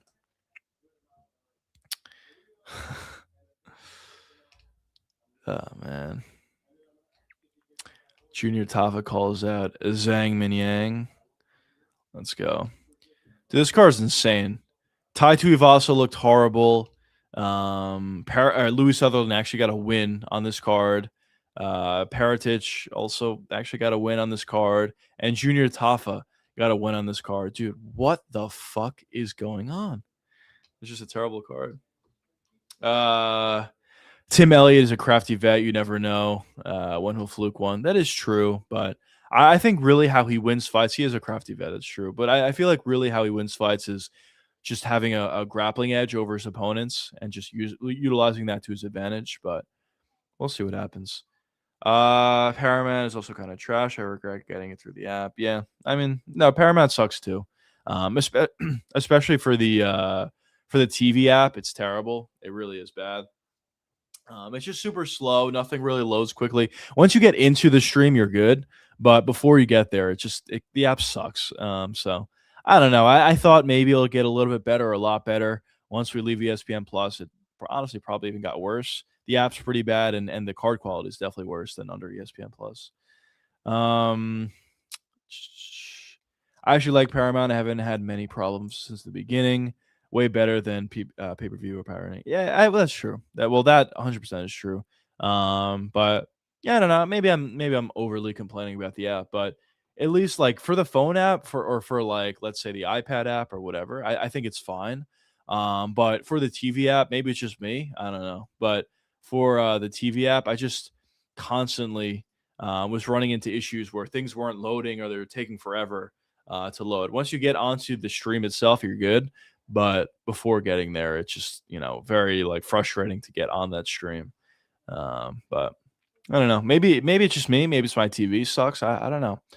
But yeah, people forget, man. We don't have to pay pay-per-views anymore, and that's a great win within itself, for sure. Wait, what? This guy's on the mic, and they went to break. What the fuck? No way, this guy's still talking. I thought we were getting on to the next fight.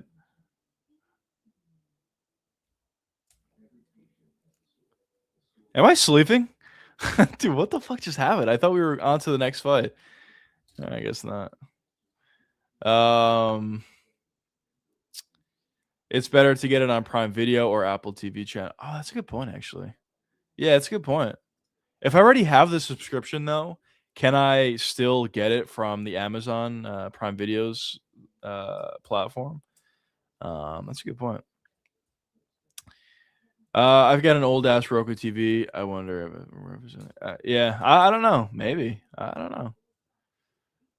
I don't know. Anyone else? Yeah, I don't know either. I didn't think about that, but yeah, maybe I should just get the Prime Video app and get the channel. I guess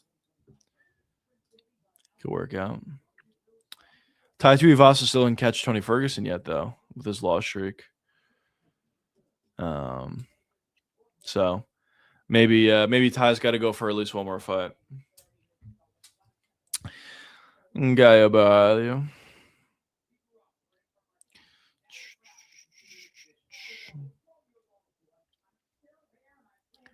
Oh man.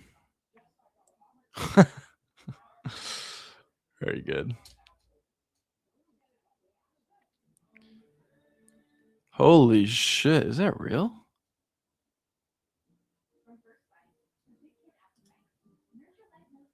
No way that's real. Dude, that's insane. Adrian Bronner looks terrible, bro. Holy shit. I kind of feel bad. That sucks. I don't think you could switch using to Prime Video TV channel, but through the app, but on a simple Apple TV channel, you can actually use through the Paramount app. Oh, okay. Yeah. Yeah, maybe I should get it. Thoughts on Krylov versus Whitaker? I actually think it's a great fight for Whitaker. I think he should win. I think the movement's going to be a little bit too much on the feet. He's obviously way better than Krylov. Krylov's really like best ability is his grappling, but you're probably not going to be able to take down Robert Whitaker. And on the feet, this guy just gets overly aggressive. He has okay calf kicks, I guess, but he just gets overly aggressive. I do think Robert Whitaker is going to be able to more or less piece him up on the feet. Holy shit, boys. I actually may not be able to make it through this card. Fuck. This is fucked. But I think Whitaker wins the fight. A little promo quickly. I feel like the pacing of this card is worse than normal. It has not been great, to say the least.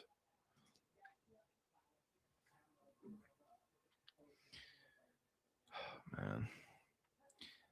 I gotta eat something. What should I eat, boys? And or drink?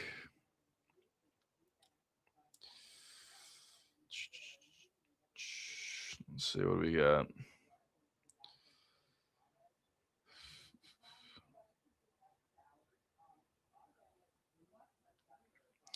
Give me the bilch. Give me the bilch.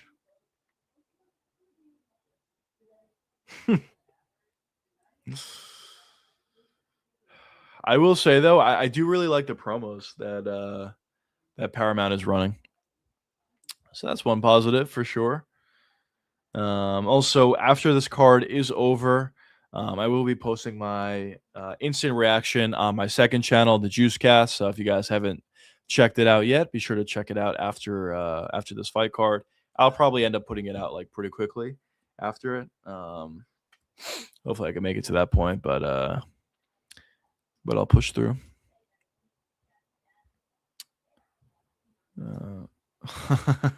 Dude, I'm so excited for this fight, honestly. Strickland versus Hamza. It should be super fun. Especially the build up to it should be really good.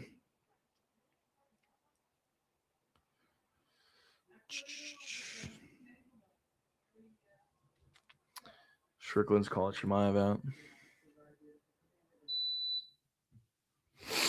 I heard the UFC is kind of having trouble actually selling that out, that arena for next weekend's card. I guess it's just too expensive. So I don't know, but I think eventually they'll probably sell it out or get close to it. I'd be surprised if for this card there's like no one there. I highly doubt it. If Strickland's wins, it'll be fucking madness. Yeah, I agree. It would be madness. Although I don't expect it. Yeah, I don't expect it either. But it would be insane if Strickland's able to win. This is one of these grudge matches that I'm really excited to watch. So should be good. Should be fun.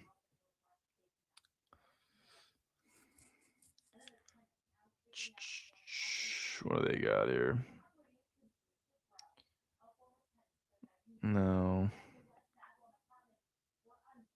I'm sorry if this is a boring stream, boys. It's just hard. I'm so tired. But yeah, let's get on to the next fight, hopefully. Also, Joshua, I did want to ask, were you able to see the best bets or the live stream from yesterday? I know you're having the issue, and you're not the only one, so hopefully it works now, though.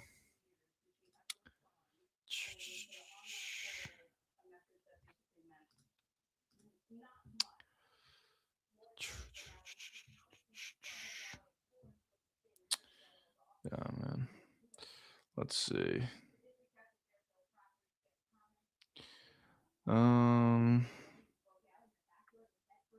Dude, the pacing in this card, I feel like has been like terrible, like unusually bad for UFC standards. UFC honestly has pretty good pacing, but this one has not been good,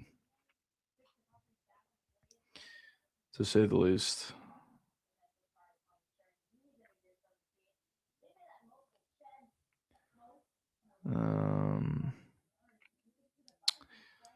Sorry, I just got to do something quickly.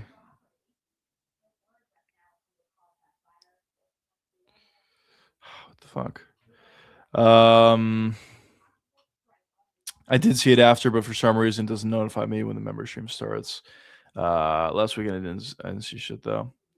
Yeah, I don't fucking know, man. I don't know. I don't know if there's something that I have to do, some sort of a setting I have to turn on. I don't know why it's not popping up, because you're not the first person to tell me that. I don't know. I guess I don't know. I don't know what to say. But fucking hell. Fuck. Let's get to the next fight already. Holy shit. Really milking this. Do do do do do do do do. I gotta get something. Holy shit.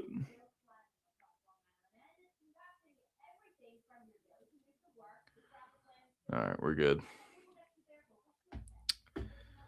We're good, fellas.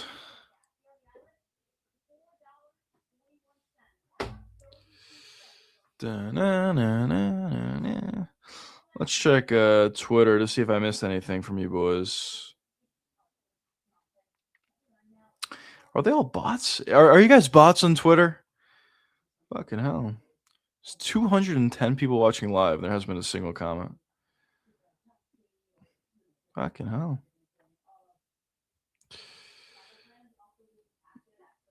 All right, here we go, boys.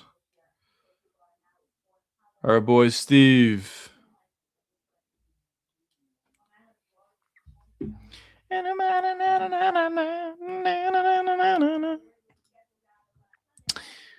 Let's go, Steve. We got to get a win for the sake of humanity here.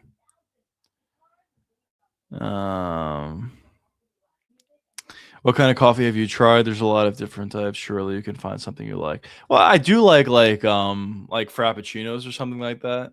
But obviously that's just sugar. So obviously I like that. But I've tried a couple. I've tried just like I don't even know, just regular coffee, just with milk, not like super dark, just I don't know, lighter coffee, I guess. And I didn't really like that. What else did I try? I don't know. I haven't really tried many. Yeah, probably there is something that I like. I do like frappuccinos, obviously, but it's just sugar. Oh man. Okay, hell. People forget, man. Coffee's good. People do forget. They do forget. It's unfortunate, but they forget. Oh, man.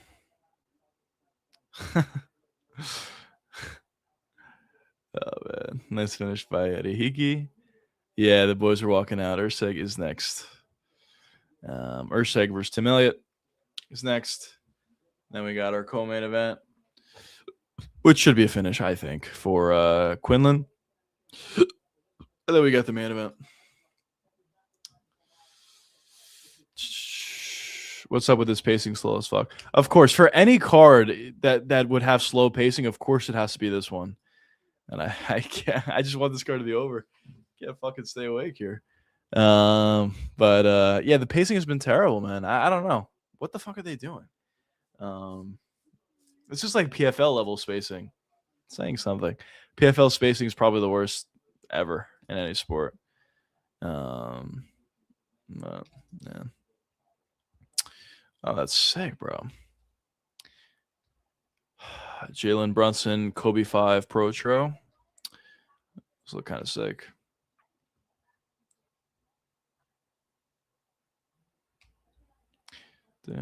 No way these guys haven't even walked out yet. Don't tell me they haven't walked out yet. You're kidding me, dude. This pacing is insane. This is frustrating the fuck out of me. What the fuck is this pacing? Why are we waiting so long? Holy shit. Oh, man.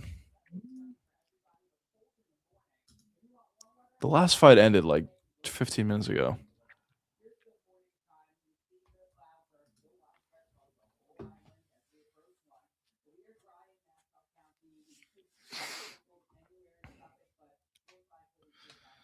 All right.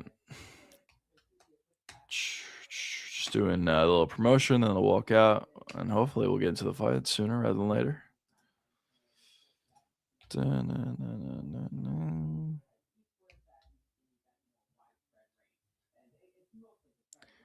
Okay, diabetes.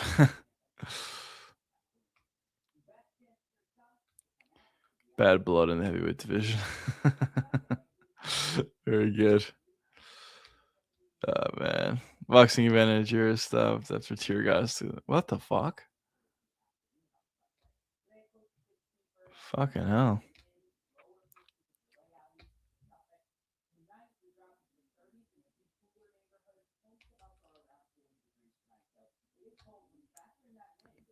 What the fuck kind of submission is that? That's crazy. I may take a flyer on Beneil. I don't honestly hate it. It's just going to be so nerve wracking throughout the entirety of that fight. But like skill for skill, I don't know. Honestly, probably Quinlan's still better, but well, I don't know. Maybe not.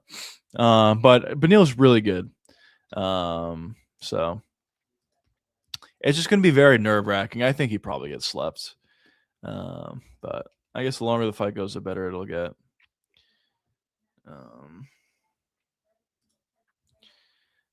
Only plus 300. Yeah. Yeah, it's not insane. I think I probably personally would have to see a better number to take Beneil.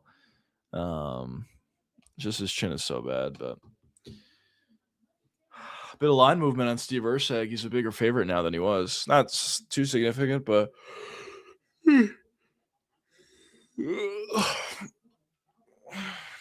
minus 188 on duel. Ooh, JDM is the favorite now for the main event. Bit of a switch up.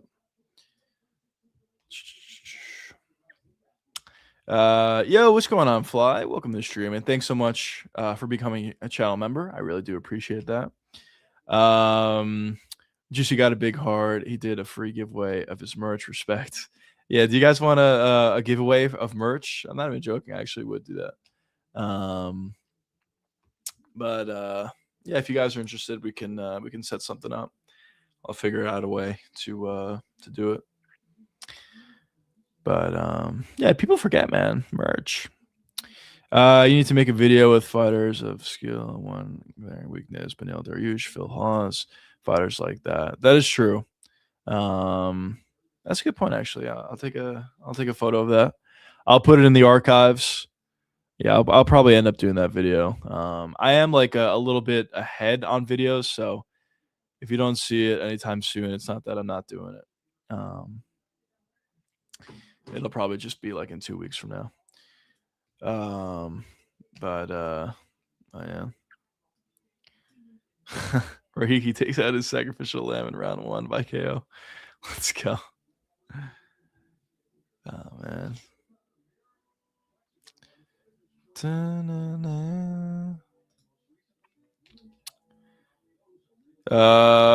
No, I was saying with all respect, there's no merch in the background. I do like you. Oh. No. I just decided to change it up. Well, there is merch there. But I wanted to kind of get away from just like a merch store sort of background. I honestly felt like it was a bit too salesy, so I wanted to move away from that and just go to a studio. So this is the new background. I do like it, so I'll stick with it. But yeah, that's why I changed it. So in all live streams as well as Juicecast episodes, it'll be this background from now on. Johnny Walker for Stop Hospital 2028 for the undisputed belt. Let's go.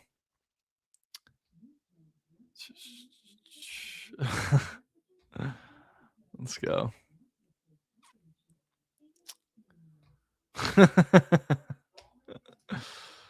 Fucking hell, man. People forget. They do forget. All right, boys. Let's see what our boy Steve can do.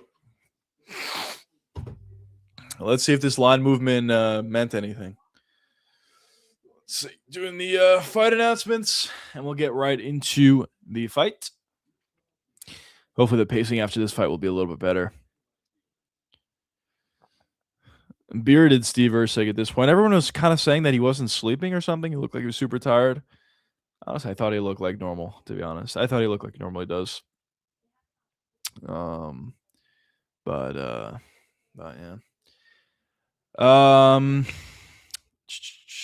One suggestion: add your face somewhere when you post your videos. YouTube doesn't like just voiceover vids. Yeah, that's fair. It's the only thing is I just record it differently. I guess I could maybe switch things up, I guess. But that's kind of what the Juicecast is for like, where I show my face. But just based upon the way I edit my videos on the main channel, I kind of just record it and then, edit it like that. But it is a good point. Maybe I should just look to do instead of like voiceover videos, just do, you know, put my face somewhere on the screen. Hi there. What's going on, man? Welcome to the stream. But all right, boys. About to get into round 1. Let's see what Steve Urseg has here. Let's go.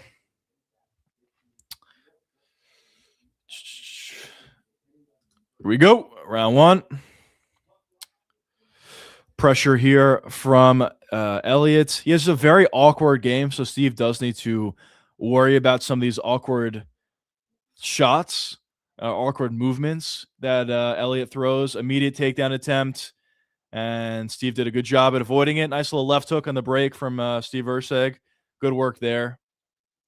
I wish we had 10 Rich Mitchells. Dude, I agree. Rich Mitchell's the best ref out there. He really is. Spinning back kick came up well short for Tim Elliott. Body kick, I believe, got blocked there by Urseg. Just look at the way this guy moves, man. It's so awkward. So if you are Steve, you got to be patient. You got to find your shots. But nice little right hand there for Steve.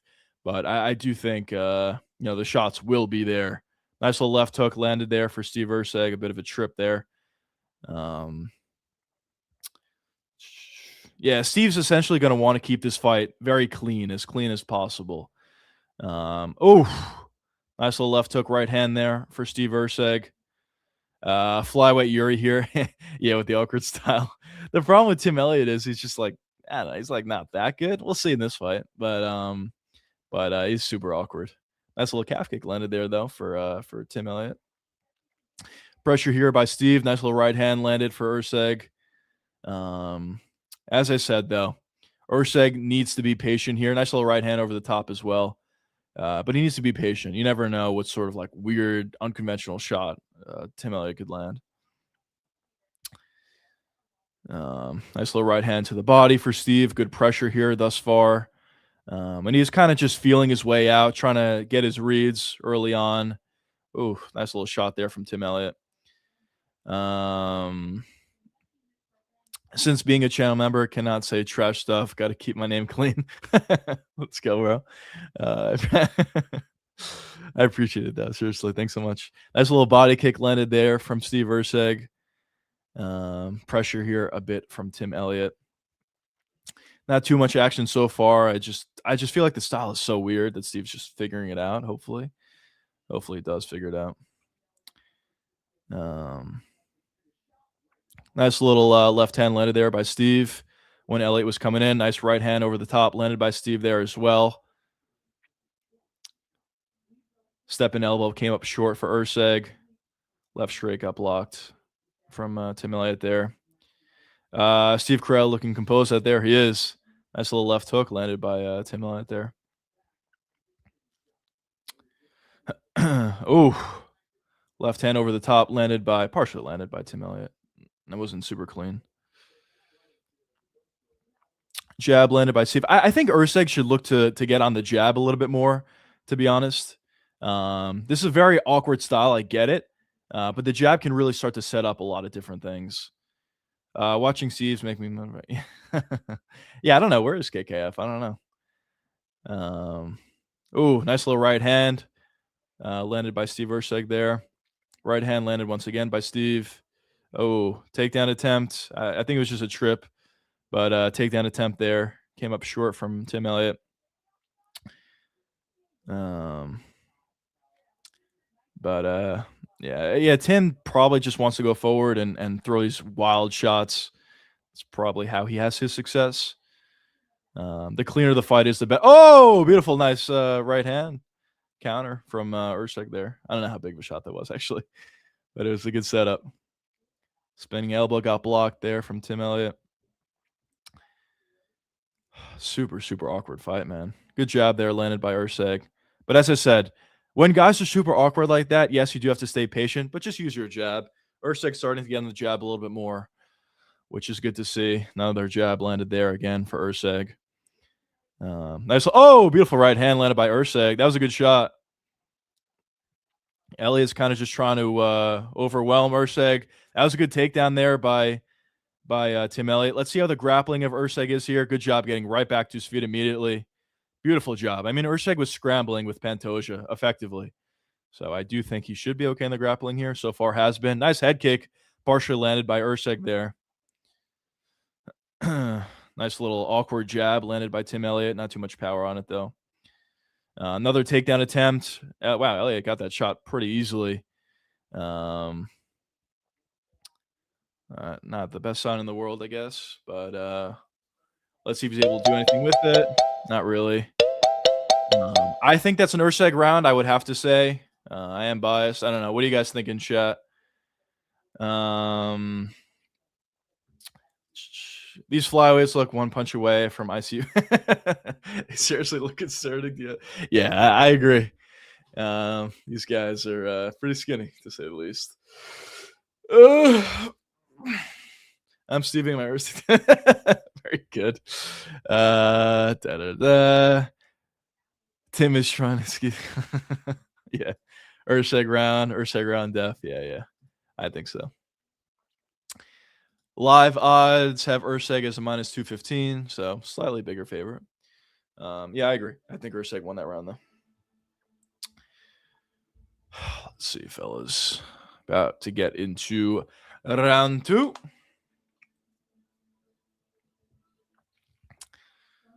There we go, JDM. Let's go, boys. I'm excited for that main. But let's go, Steve. Let's get it done first. All right. Anyways, round 2. If you are Urseg, as I said before, get on that jab. Elliott's going to try to pick up the pace, be more awkward, and just force exchanges, which obviously is the danger zone for Steve. But just use your jab, utilize your footwork, try to get on the front foot when possible, which is what he's doing now. That's how you have success if you are Urseg. My Lord and Savior JDM will KO Prates. Maybe. Let's see. Nice little left hook landed there by Urseg. But yeah, it definitely is possible. Super, super close fight in the main event.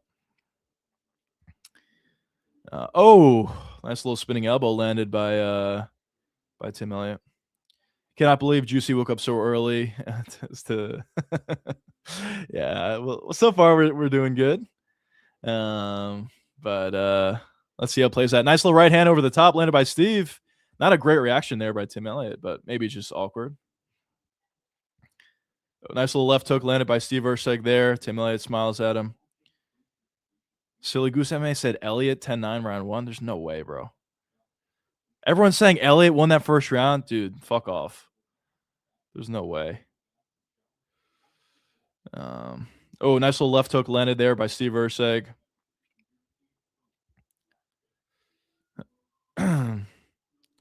Good jabs landed there once again by Steve Urseg. Nice little step and elbow landed by Urseg once again. Oh, beautiful right hand counter by Urseg there. He's getting going a little bit more here.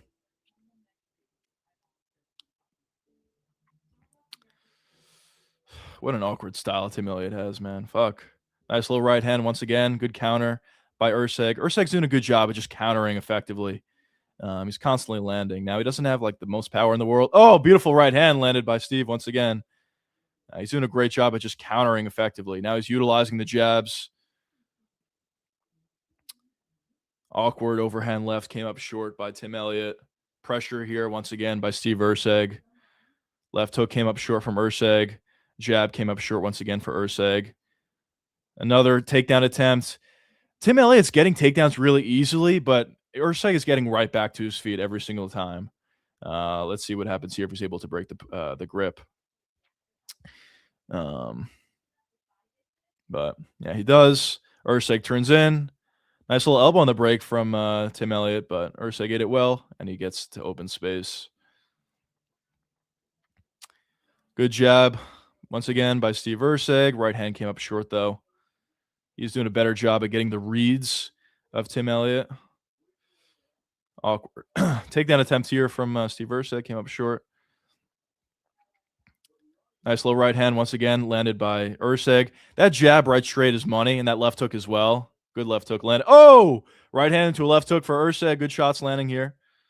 Elbow on the break once again for Urseg. Nice little right hand once again for Steve Urseg. That right hand is money so far. Body kick landed decently from Tim Elliott. Jabs landing nicely. Right hand partially landed once again for Urseg. Right hand's money. Nice takedown attempt, and he gets it. Beautiful takedown by Steve Urseg. This guy's well-rounded, man. But immediately, Urseg's a bit too high. Triangle possibility here. Nope. Tim Elliott goes for a takedown now. Gets it pretty easily. Urseg gets right back to his feet, though. Neither one of these guys can hold each other down. Good scrambles.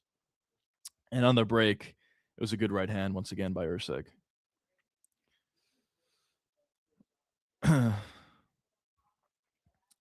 Oh, beautiful elbow landed by Urseg. He is getting going, fellas. Went for another takedown attempt. Oh, beautiful right hand landed by Steve once again. Left hook, right hand landed clean. Another takedown attempt. Elliott may be a little bit hurt here. Single leg attempt for, wow, beautiful job by Urseg reversing that. In a weird situation here. Urseg is technically on top, but not necessarily in the most advantageous position. Let's see if he can scramble his way on top, which he does, sort of. Now Tim Elliott's on a takedown shot. Now Urseg's on the defensive, gets away. Beautiful work by Steve Urseg. This guy can fucking grapple, bro. Nice jab once again landed by Urseg. Nice right hand, left hook landed by Urseg. He's getting going a little bit more here. Nice little knee up the middle. Tim Elliott does look a bit tired. He's throwing wild shots here, which I guess he always does, but he does look tired. Beautiful right hook to the body by Urseg. And that's the round so far. Let's go, fellas. Big round for Urseg. I think it's 2-0 Urseg, but I don't know. If the judges really had that first round for Tim Elliott, round 2 clear for Steve Urseg. Let's go, boys.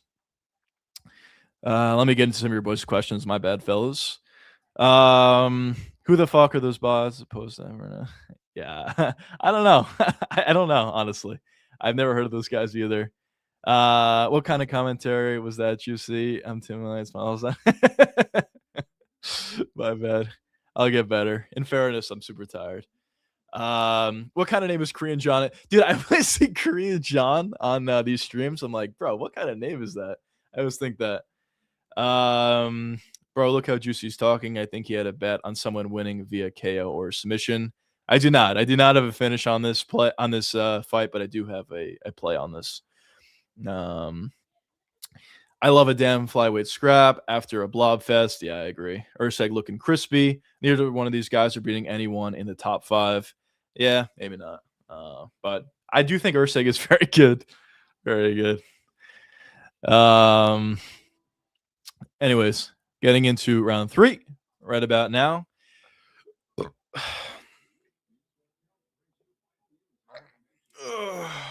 Since this is an Australia card, shouldn't we have Islam versus Kangaroo main event? Who you got?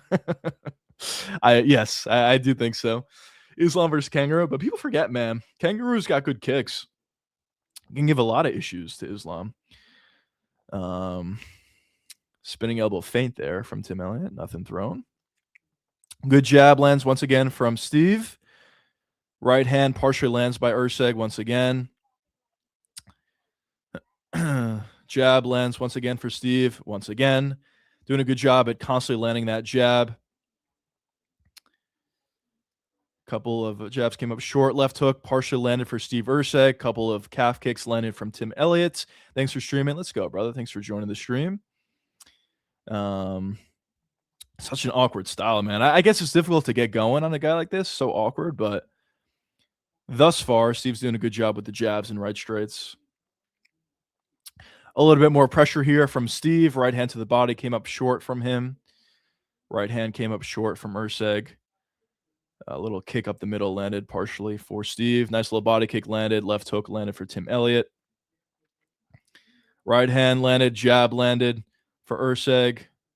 A little bit more pressure here from Tim Elliott, but such a weird style, man. Hands down, constantly going back and forth, throwing like wild winging hooks. So odd. Calf kick. Couple calf kicks landed for 3 calf kicks. Oh, head kick landed by Steve, though. That was a good shot. Jabs land once again for Steve Urseg. Jab's money, fellas. A good jab. Dude, people forget, man. There's nothing like a good jab. There's really not. It's just so effective. Nice little right straight into a jab, lands for Urseg. Good movement, getting out of the way of some of those return shots as well.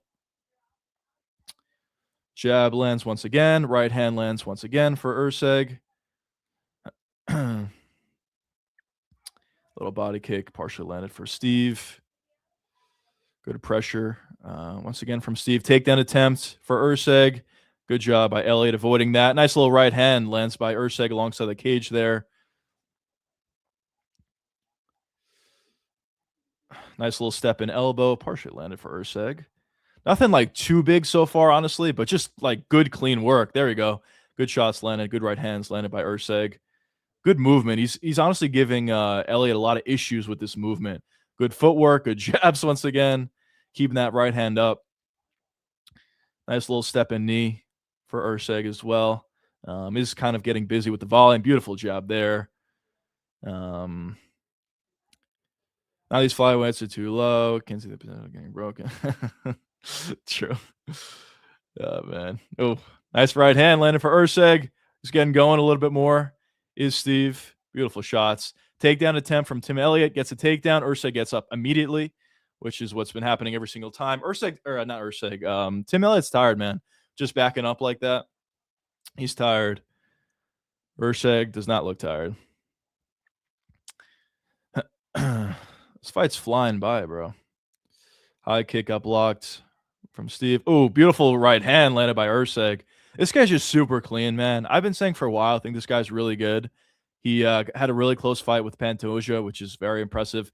I honestly think this guy's good. I just feel like he lost his confidence at a certain point, but maybe he's building it right back up.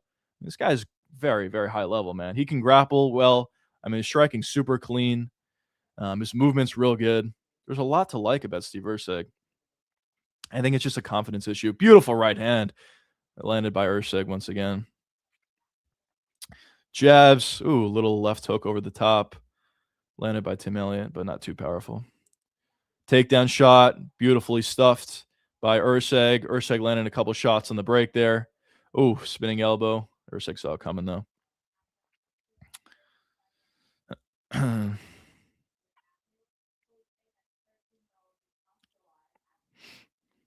More pressure from Urseg. Right hand over the top lands once again. Another right hand landed by Urseg. Another right hand landed by Urseg. Another right hand landed by Urseg. Oh, man. He's getting going. Doesn't have a ton of power, obviously, but oh, that was a good shot as I say that.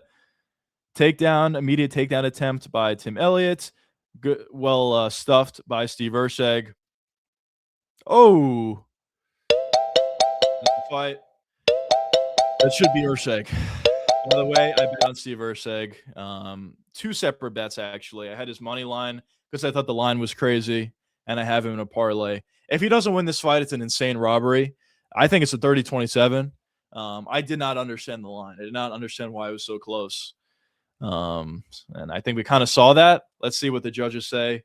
I've been fucked before, but it should be an easy 30-27 for Steve Urseg. But still can't believe Brock Lesnar takes bigger shits than the he does. He does. Did you bet on Prates? We'll see. Probably, but we'll see. Easy Urseg victory. I should have bet. Yeah, let's see what the judges say, but I can't imagine they don't give it to Urseg. It's 30-27. Anyone who says different is an Elliott better. Yeah, I agree. I don't see how you can even score around for Tim Elliott, but I've been fucked before. This would be like brutal though. Let's see what they got.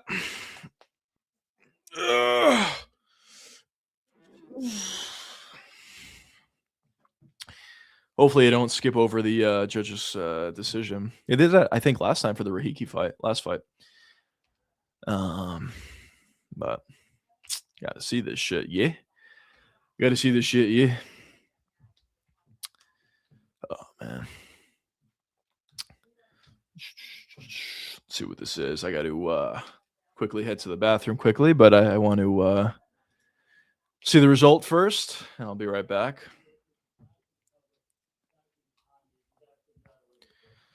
All right, let's go.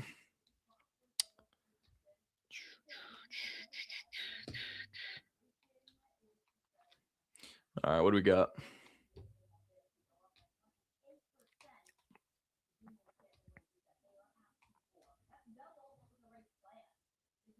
$29, $28. Let's go. 29, $28. I feel like is not accurate, but let's go. Steve got the win back. I'll be right back, fellas. 1 second.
Chat.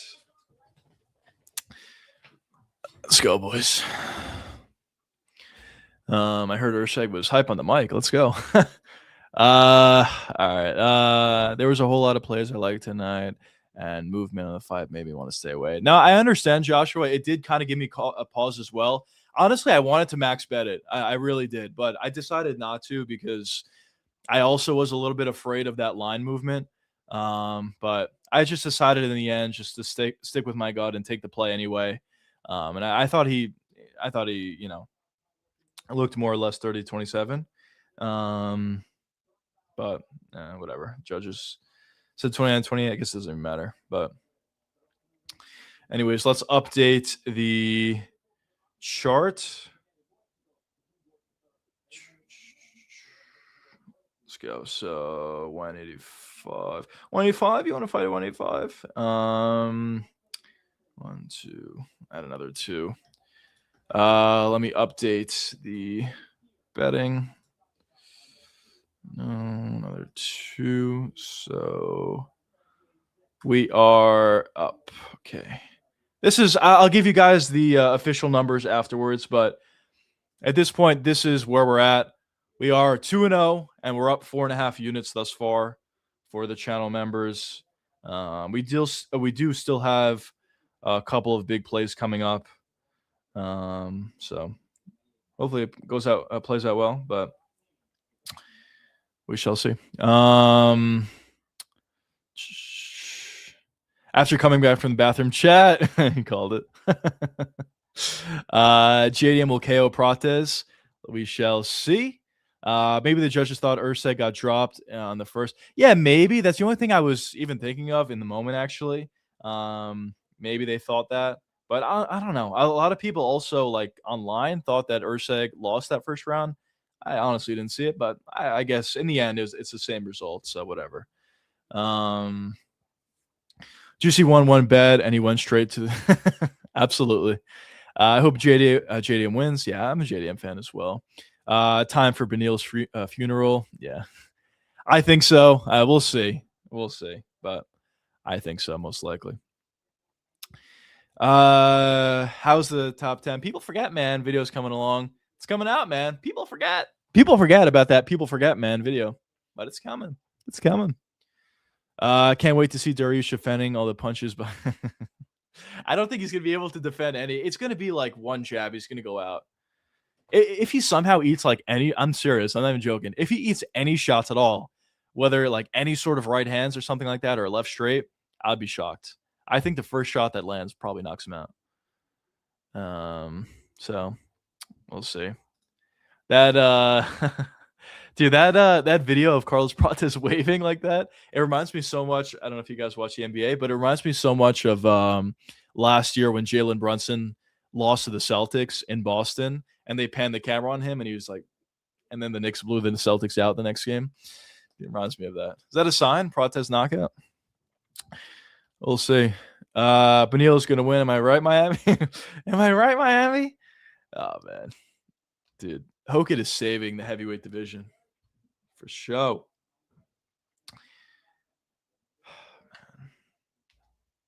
The fuck, man. My bookie's holding out. I didn't get paid out for my Urshake play. What are we doing here, man?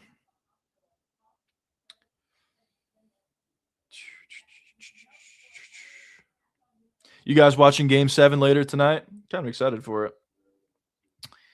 Celtics versus Sixers. We'll see who the Knicks play next. I am more on Prates' side, guys. Spurs.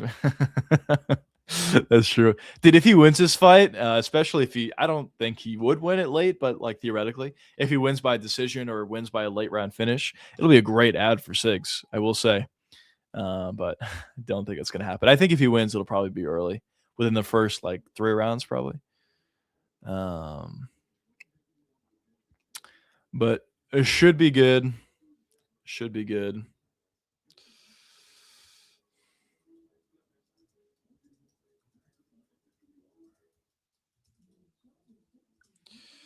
UFC Perth. I got to be more active on Twitter.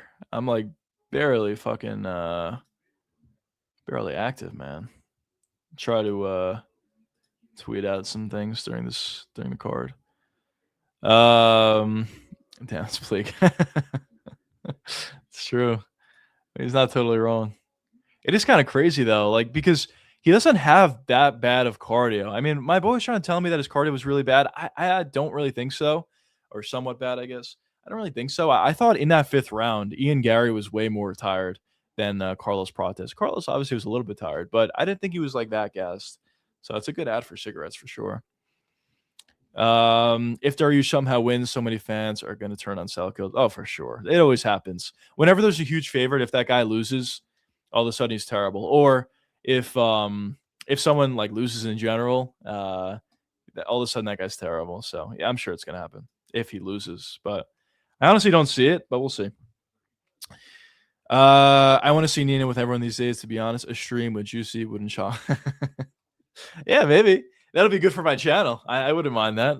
But no plans, no imminent plans to do a stream with her.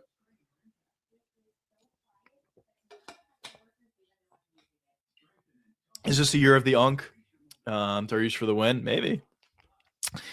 Well, Black Betty. Let's go.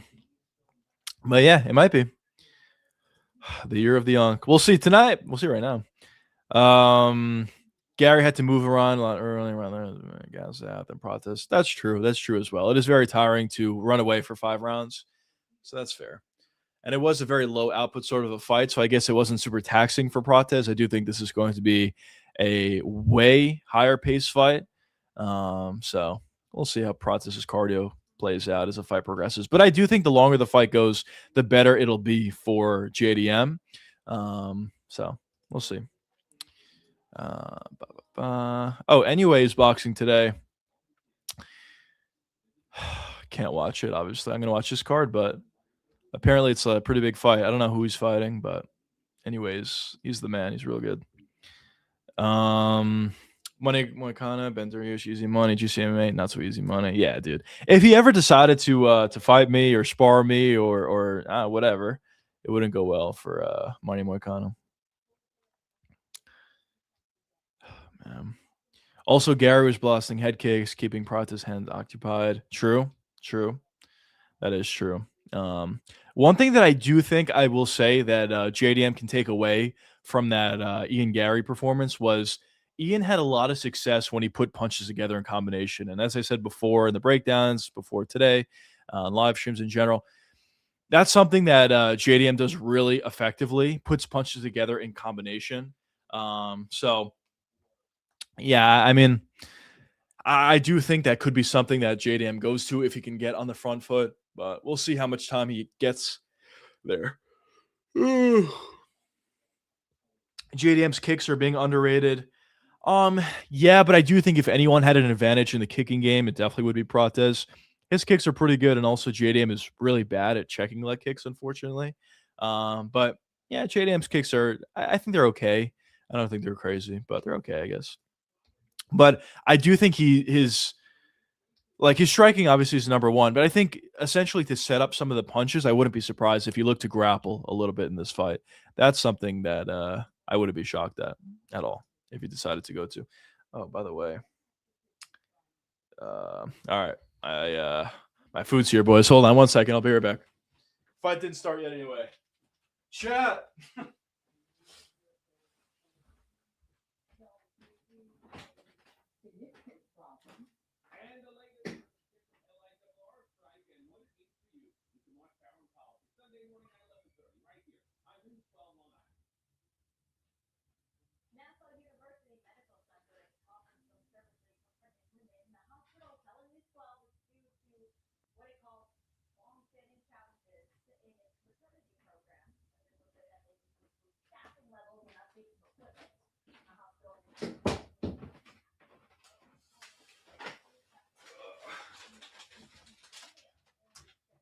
Chat.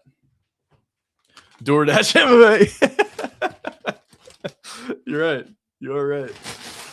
DoorDash MMA. It's a good one. You're not wrong though. What did I miss, fellas? If Prates beats JDM by KO, I have to say Islam just had his fight in 8 years. Will send me. True, I agree. Chat. DoorDash MMA is a great one. Oh man. Let's go, fellas. Cheers.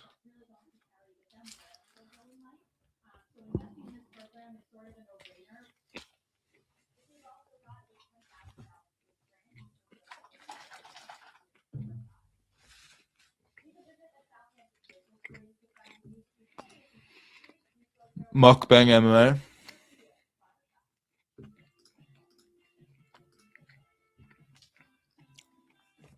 Oh, man. All of a sudden, I'm not as tired anymore. Urshek saved me. Let's go, boys. All right, about to get into this fight. Quinlan's only 26.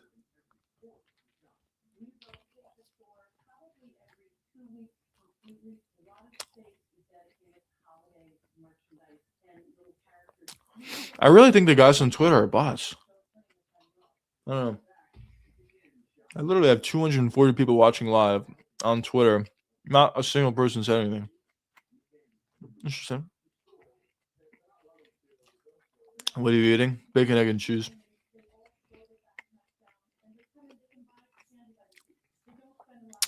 How much you tip in New York? A house?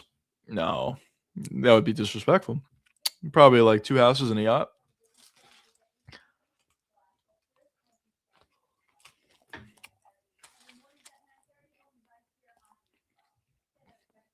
People forget, man. Sleep. People forget about sleep. It's very important. As Khabib says, you need to sleep. He's right. You got to take Khabib naps throughout the day. Well, actually, I don't like that, but sleep's good. Sleep's good.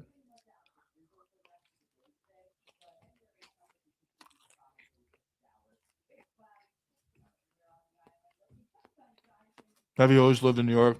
Yeah. Yeah, I have. I've lived around the same area, like basically my whole life. But I was thinking about moving to Florida sometime soon. Nothing imminent, but I was really thinking about it. Anyways, round 1 about to get started. Last bite. All right, here we go. Rich Mitchell, let's go. I was awake till 5. thinking I can make 2 and 6 a.m. stream. Let's go, bro. Yeah, I got like an hour of sleep yesterday. Oh! No way! Quinlan got stunned. You're fucking kidding me. He just got dropped. What the hell's going on here? Now Quinlan's on a takedown shot here. It's going to be hard to submit or even take down Beneil, to be honest.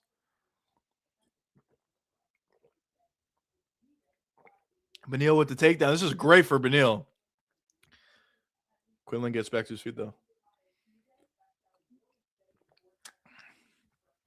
DoorDash MMA.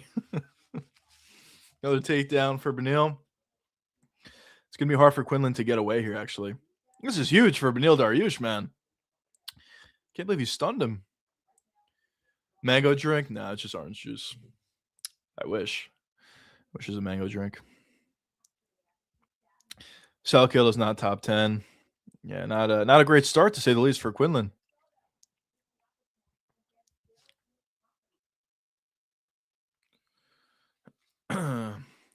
Quinlan's obviously going to need to get away from the grappling here of Beneil.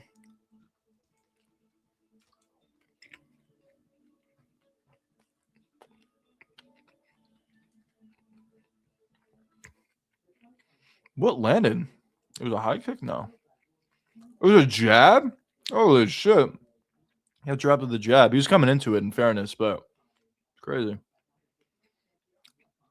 Imagine if the chinny one in this fight was Quinlan. Fuck. Let's see if Shalko can break away. Much better position here, but no, he couldn't break away. That's far. People forget, man. Dariush is a beast. Yeah, you're right. He is really good, though. He just does have a mashed potato chin, unfortunately.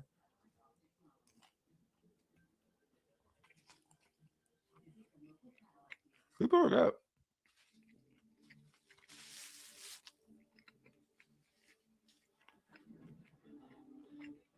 Rich Mitchell's not going to have this shit. These guys got to grapple or break away. Oh, good shots landed by Beneil. Might be hurt already. I'm kidding, but you never know.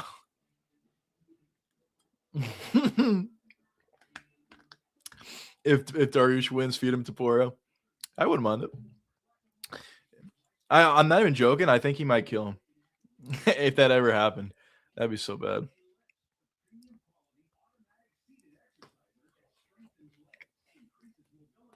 Let's go. Let's do something here. Fuck. There you go, Quinlan. Oh! It's over. It's over. It's over. He's hurt. Beneil's hurt. Oh! Beneil's going up for a desperation shot. Dude, I almost feel bad for this guy. He's out. Fucking hell, man. His chin is so bad. Dude, he's got to retire. Dude, I told you. One shot, this guy's going to go out. Or get hurt, at least. Fuck, man. Quinlan hits hard, but those are not really knockout blows, I feel, in that situation. Man. Our parlay hit for channel members. We're off to a flawless start. But I almost feel bad, bro, for Dariush.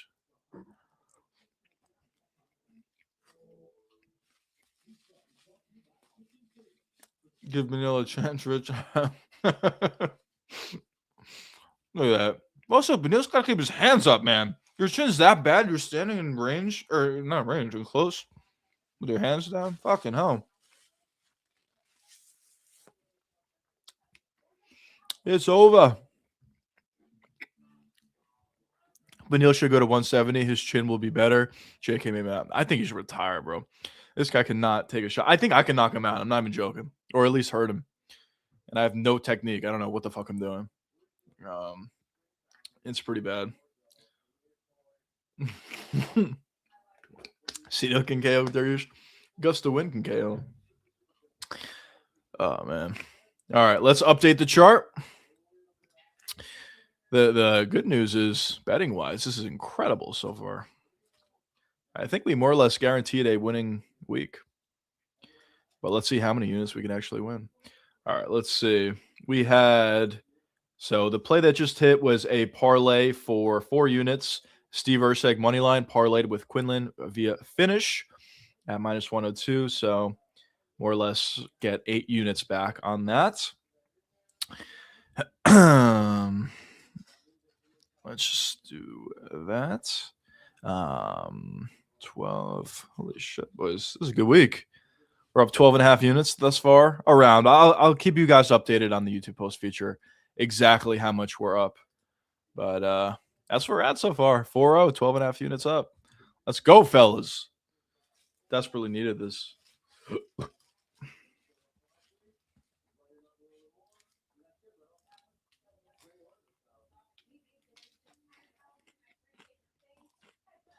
Mm-hmm. Yep. I agree.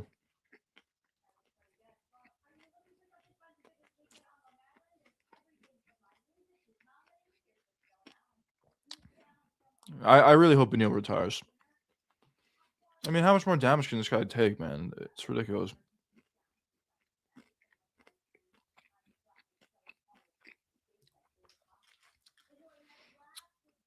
You should ask him about when he got rocked. Huh?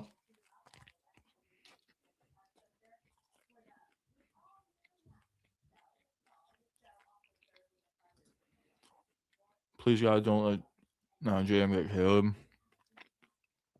Yeah. We'll see.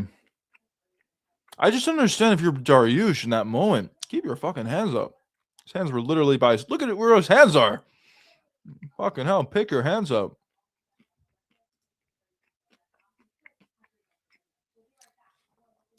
You got an orange mix? No, just regular oranges.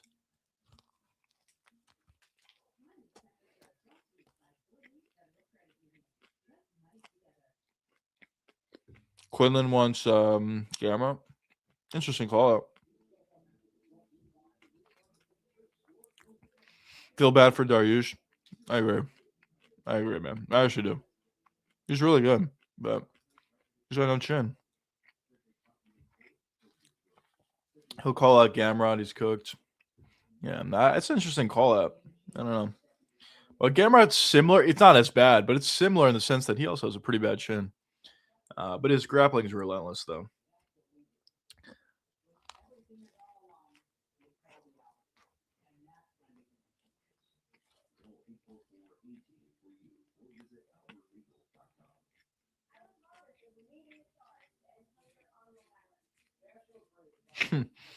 True. A Tony jab probably would knock out Dariush.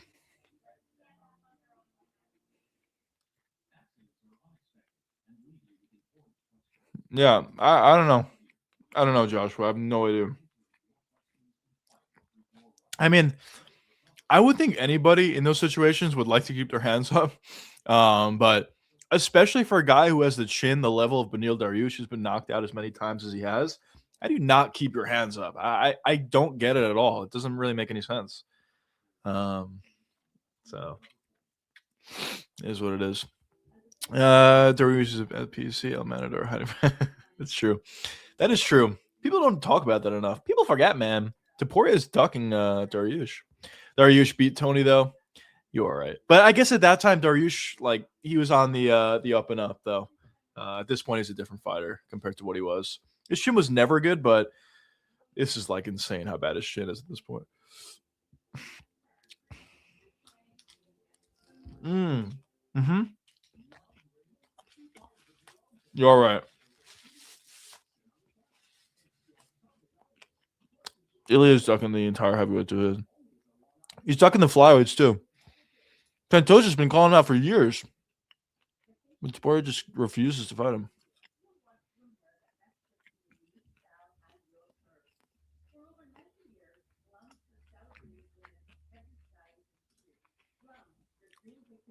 Very unfortunate. Do you think more between? Mm-hmm. It's been clinically proven actually to help out your chin. So yeah, I do think so.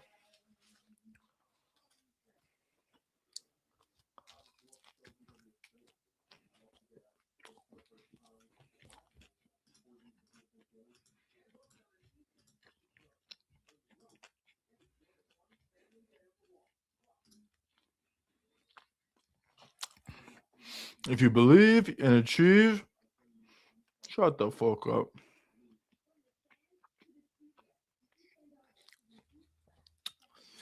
All right, fellas. Just got the main events.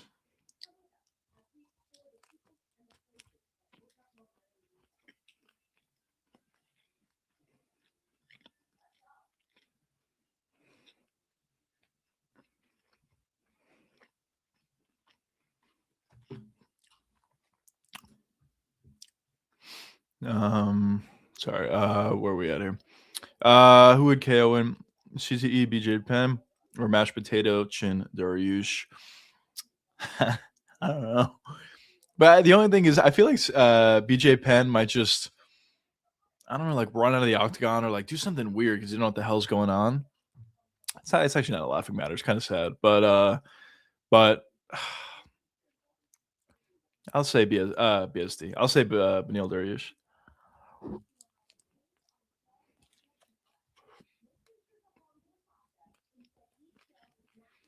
You got Dash Pass, can I borrow? You can order some McGee's. Mm-hmm.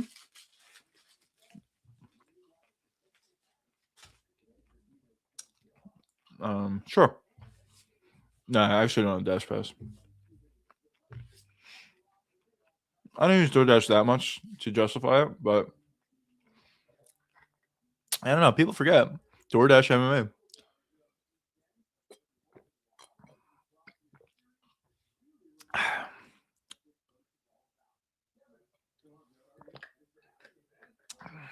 All right. We're awake. But now after the card, I'm not going to be able to sleep. What are you going to do? Dagestani Bigfoot, Jamil Gassiev, the giant from Dagestan Mountains. Wow. Yeah, why doesn't Gazeev just juice up? Fuck it. Have him juice up and then he'll be fine. He'll be the best. I'm more of an instant cart tomorrow. Very good. That's fair. That's fair.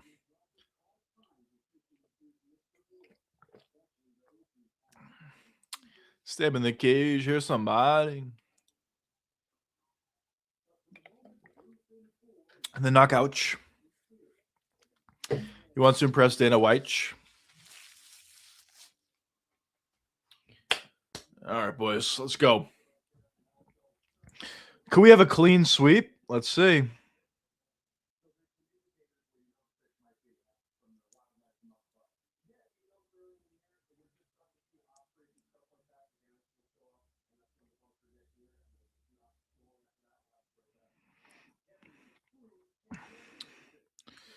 All right. Let's go, fellas. It's actually such a banger of a fight. I'm very excited for this one.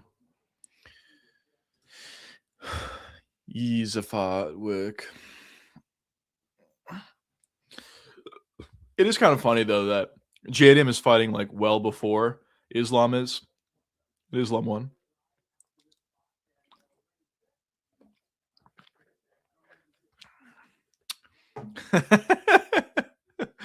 Yeah, he is a taxi driver away from becoming his final form of his blob. Dude, Gazeev honestly could be the best blob in the UFC. He really could. It's just his issue is, he's just not getting enough time. Like in his last fight today, he would have won the fight if they just let it continue. But the ref just had it out for him, and it is what it is. But Gaziev, whatever you want to say, is probably the best fighter maybe ever. I don't know. I mean, people they do kind of they debate. It's like, oh, John Jones, GSP, maybe some of these younger guys like Taporia, Islam could they get there? But the one thing that is consensus is Gazeev is number one. So that's the one thing everybody does know. And it's Gazeev and everybody else. So yeah, it is what it is.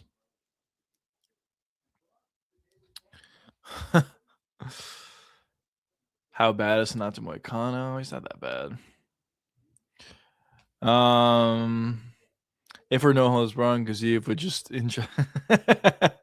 yeah, he would lay on top of them until they can't move, and then he'll just ingest them after that. What a sight that would be. Let's go, bro. Purple Lamborghini. This is a great walkout. Let's fucking go. Let's fucking go, fellas. This fight's gonna be so fun. I hope it is. I don't see how it couldn't be. But let's see. Honestly, very underrated. I'd say this is like a top 5 walkout in the UFC currently. Taporia's got to be number 1, I think. Pereira's number 2, or maybe you reverse those. But 1 and 2, I think, are Pereira and Taporia. Number 3, I don't know. I'd have to think about it a little bit more. I don't know. But I don't really know how to think about it more. But Prates is on there. He's got a great walkout. Let's go, fellas.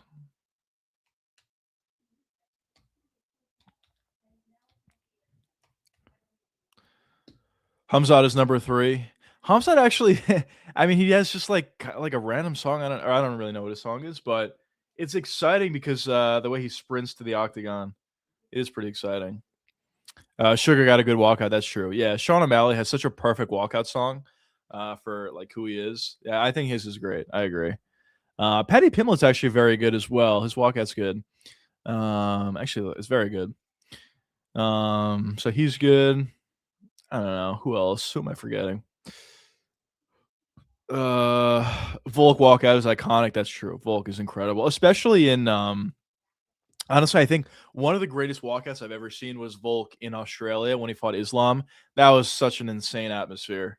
That was great. So that was great. Also, and this is obviously not in the UFC anymore, but Darren Till when he was in the UK, that was iconic. That was great as well. So that was really good. I don't know. There's probably guys I'm forgetting. It's already the main event. Glad to not wake up 11 p.m. Yeah, I agree. I kind of do agree. I mean, this was like super early, but I guess I'm awake now, so whatever. Yeah, card's been honestly the card's been like kind of good.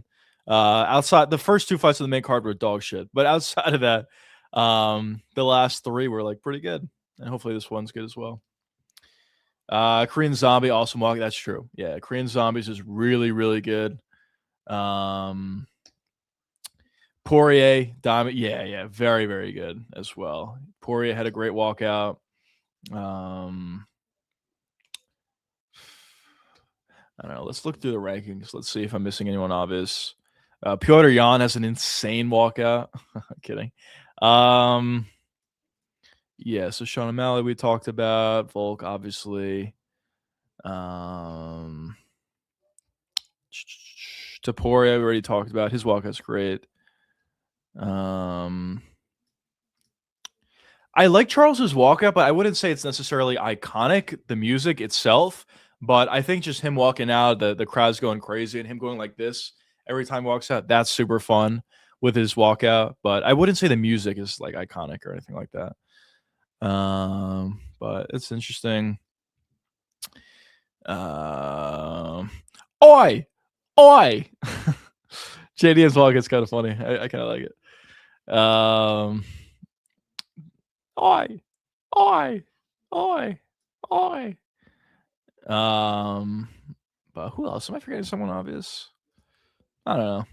There's a lot of good walkouts. People forgot, man. The art of the walkout.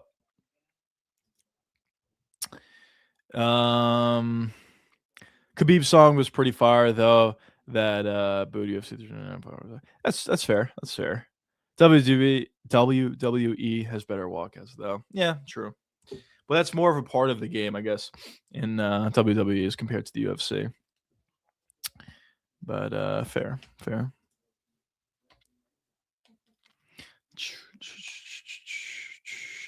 TNT.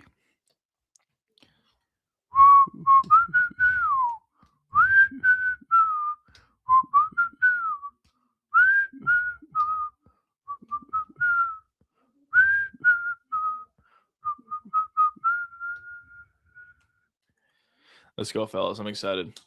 It should be good. Anything better than a boxing walkout these days? Yeah, that's true. That is true. It's just like a rapper walking out with these guys, and there's like a million people walking out with them, and you can't even like really hear the music. It's just like I don't know. Yeah, I agree. It's not very good. Dariush, yeah, not a great performance from Dariush. I mean, he had success. He ended up dropping Quinlan, so that was interesting.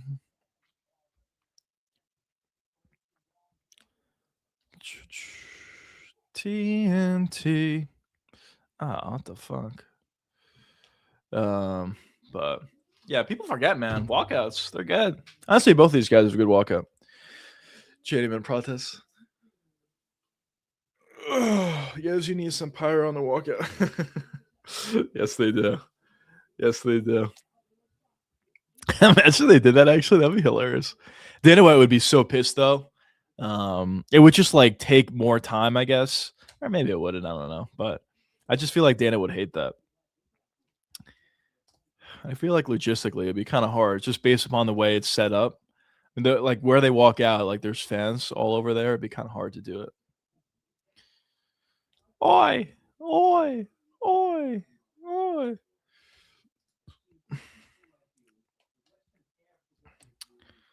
Let's go, fellas. Excited for this one. Carlos's daughter's there. Oh, let's go, boys. Let's go. Let's fucking go. Pratis loves it. JDM is stoic. Let's go, fellas.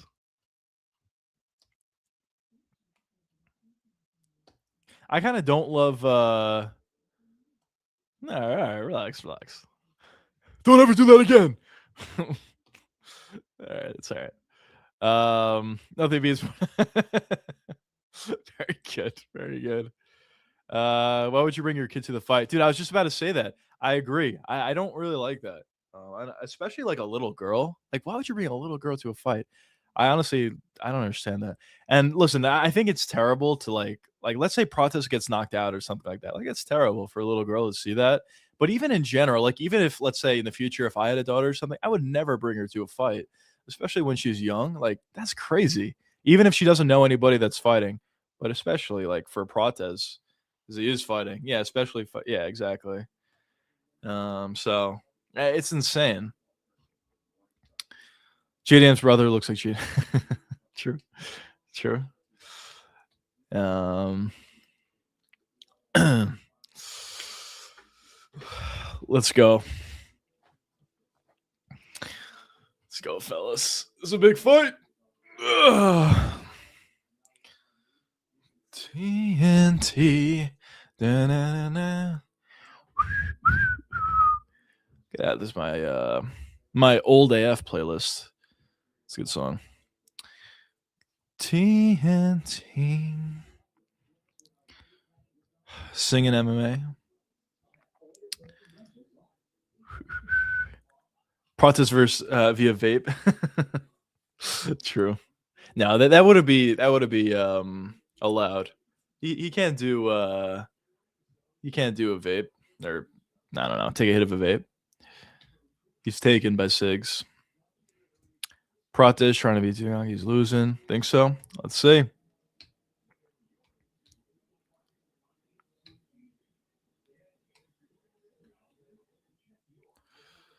Let's go, fellas.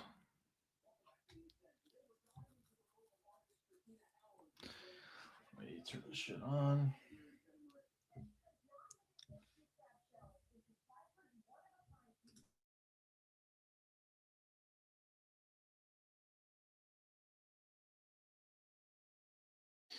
All right, should be good. Even though I am Prates' side, tonight's overreacting. True.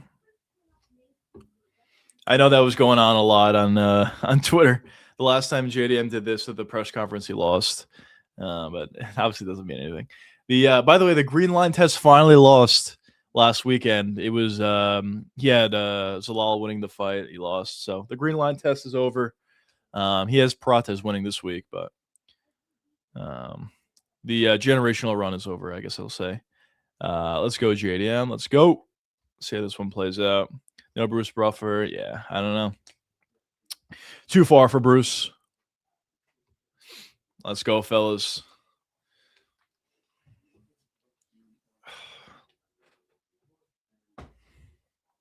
Della, Maddalena.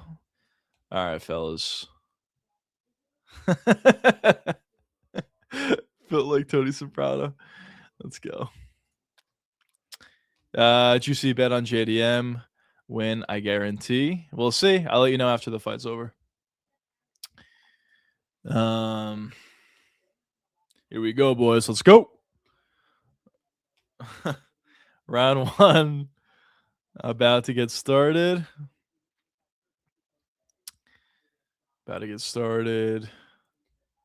Right about. Here we go. Round 1. DoorDash ain't. That's true. DoorDash ain't cheap. All right, JDM on the pressure here. Exactly what he wants to do. Both guys want to stay in the front foot, but especially for JDM, it's very important. Calf kick came up short from Prates. JDM and southpaw on the pressure here. Honestly, JDM does a great job out of either stance, but he's been using southpaw a lot lately to try to avoid the calf kicks, I'm assuming, of Prates. Some movement here from Prates. Yep, that's exactly what JDM's going to want to do. Punches in combination. Step in knee, left straight, came up short on both for Prates. Nice right hand, partially landed for JDM. Nice jab landed there for Prates.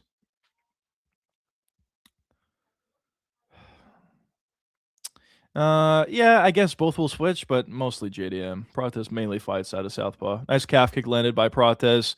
Nice little left hook to the body landed by JDM. That was a good shot. Pressure is real good so far from JDM. Hasn't landed too much, but it's still early, obviously.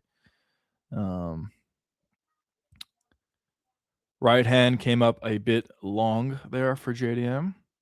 Prates is trying to get on the front foot here, which is exactly what he's going to want to do. Left straight came very close. I believe partially landed for Prates. High kick came up short from Della. Good feints there from Prates.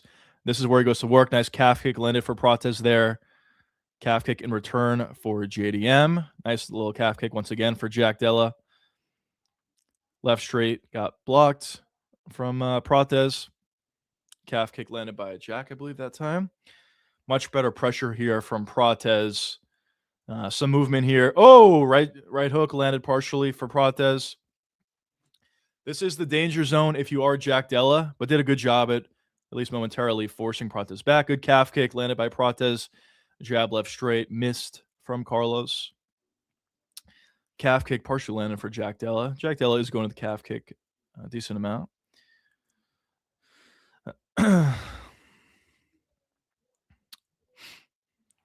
Couple of shots came up short. Prates got that KO coming. Yeah, the longer she's in the front foot, the better it'll get for him. But let's see. Jab got blocked. Left straight got blocked. Nice jab landed there, though, by Prates. Round 2, it's done. I think so. Very possible. Now Della is getting on the front foot, which is obviously what he wants to do, but backs up slightly. A couple of jabs came up short from Della. Nice little right hook landed partially there for Prates. Calf kick landed. That was a great calf kick by Prates there. Body kick landed cleanly for Prates. JDM's trying to pick up the pressure. That's, the calf kick hurt him. But in general, that is what he wants to do. Stand switching here to conventional, right back to southpaw. For JDM, right back to conventional. Nice little combination there. Not really anything landed there, but decent. Nice calf kick landed once again for Prates. Left straight, I believe, got blocked. Jab from Della. A lot of those Anderson Silva feints from Carlos. Nice body kick landed from Prates. Pressure here once again from Della. Oh, beautiful jab left straight. That landed. Oh, knee up the middle, landed clean for Carlos. But JDM ate it nicely. Wow. Nice left straight landed for Prates once again. He is landing shots, but Jack Della's eating it thus far. But as I said multiple times, you don't want to take these shots, a lot of them, when you're fighting Carlos Prates. So, left straight into a right hand, lands cleanly for Prates. He's starting to land nicely. Knee up the middle, lands for Prates again. JDM's going for a takedown, and he gets it. I told you guys, don't be surprised if he shoots for takedowns. That was not a difficult takedown for Jack Della. May look to go to it in round 2. That was very easy. Prates got a big reach, like John Jones. Yeah, he does. He does have a big reach advantage. Such a nerve-wracking fight. Yeah, 100%. 100%. Good takedown at the very end there, but clear Carlos Prates round there. But that was an easy takedown. Let's see if Jack Della goes to the wrestling earlier and more frequently in round 2. But I guess the same thing happened in Prates' last fight versus Leon. He got taken down and controlled in round 1, and he found the knockout in round 2. So you never know with this guy. It takes one given shot, and that's it. What do you guys think? Prates round 1? I think it's pretty obvious, but what do you guys think?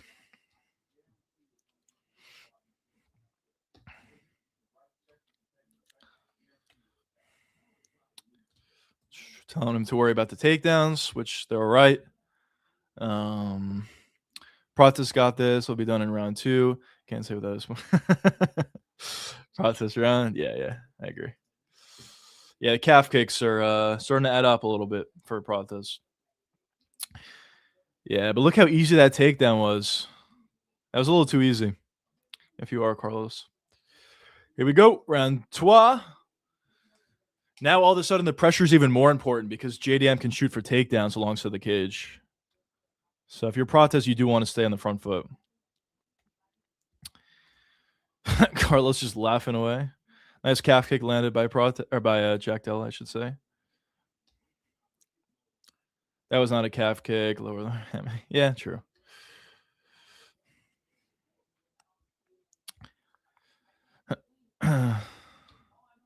Calf kick got blocked by Prates. Left straight came up short by Carlos. Usman loves this fight. So do I. It's a good fight so far. Oof. Left hand. Knee up the middle. Partially lands. Jack Della tried to grab the leg. Couldn't get it. Nice calf kick landed there for Jack, though. Right hand to the body lands nicely from Jack Della. Nice jab landed from Jack Della.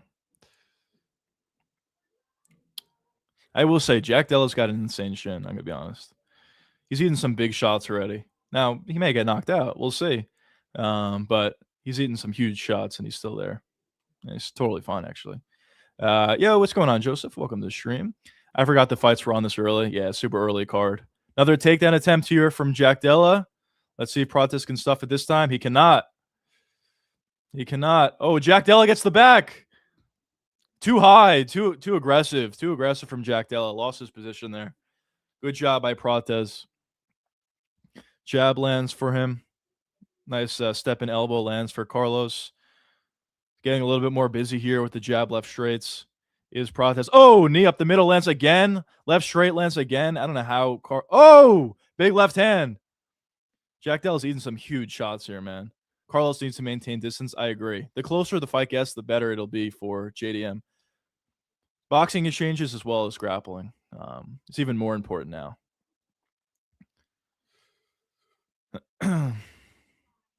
Nice little left hand to the body lands for Carlos. Jab lands nicely.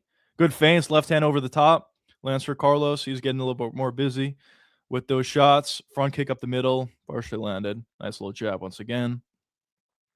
But still, JDM is on the pressure. Nice little uppercut landed there by Jack Della. Excellent commentary. I appreciate that, man. JDM learned the 1-2 from Islam. Kept shooting the takedown. That is true. Another takedown attempt by Jack Della, as you say that. Much better defense that time by Carlos Prates. But Jack still has an underhook. Prates is going to need to regain that underhook, which I believe he does, or he did. Now you're going to want to fire in a knee or something, or an elbow, and try to break if you are Carlos. There you go. Good work by Carlos Prates, breaking away. Calf kick landed once again for Prates.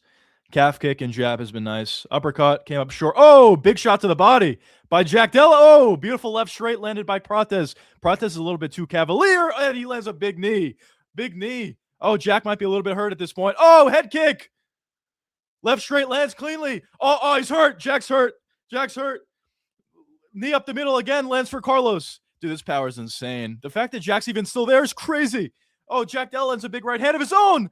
Step in knee, lands for Prates. Oh, beautiful, beautiful shots from Jack Della, but Carlos eats it easily and yells at him. Jack Della's still there, though. Dude, this guy's chin's insane. He definitely was hurt, but the fact that he's alive is insane. Oh, overextended on that step in knee by Prates. Good job landed there. Elbow came up short for Carlos. When Carlos goes forward, man, this guy's tough. Very tough to beat. I mean, it's hard to take these shots, but so far Jack has. Oh, calf is fucked up. Jack's calf is completely fucked. Oh, left straight lands for Carlos. Couple jabs landed as well. Jack's he's gotta go, man. This is not great for Jack. Knee up the middle lands again. Left straight lands again for Carlos. Carlos is landing so many shots.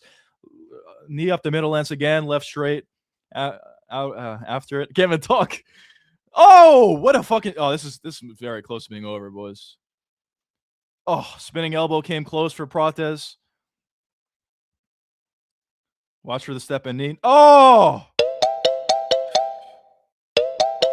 Jack's calf is fucked up, man. Calf kicks, bro. They're huge. Jack, choose another banger, and he yells at He did. Dude, Jack has that same face he had against Islam. He just looks so defeated.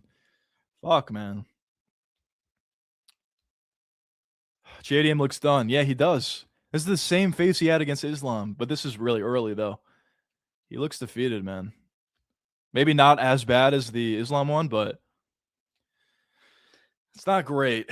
If JDM doesn't even have a calf to walk on at this point, man. It's going to be hard to beat a guy like Prates like that. His corner's telling him Prates is getting tired. I think they're just telling him that. I don't think he's getting tired at all.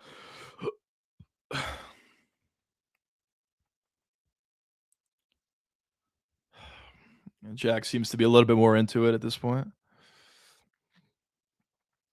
Jack's got to stay in conventional the entire rest of the fight.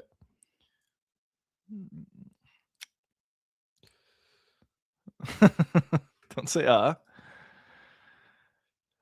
Nice body kick landed for Prates. Now all of a sudden the body kick is open for Prates when Jack Della is forced to be in southpaw or in conventional. Sorry, Prates talking to him. It lands a nice jab.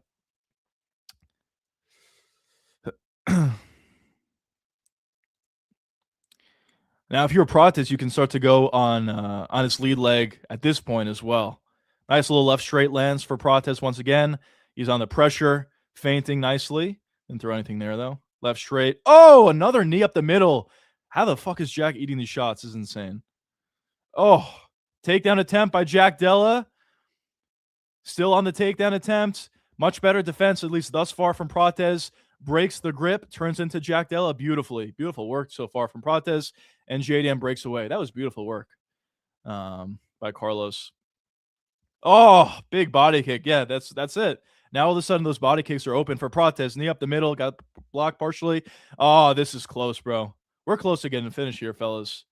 The fact that he hasn't been finished yet is insane. Left straight lands for Prates. Oh! Holy shit. I guess it was a takedown shot. I thought he went out. Fucking hell. Yeah, Prates is getting beat up bad, boys.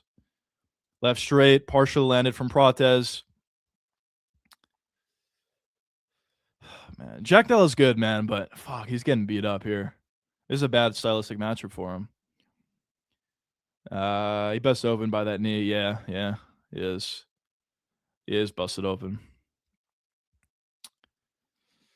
Yeah, Prates is not being overly aggressive. Left straights, land twice cleanly. Oh, high kick lands. Jack's hurt. Prates tells him, oh, nice little right hand lands from JDM. Stepping knee again. Oh, this might be it, boys. This is it. It's over. Oh, well, maybe it's not over.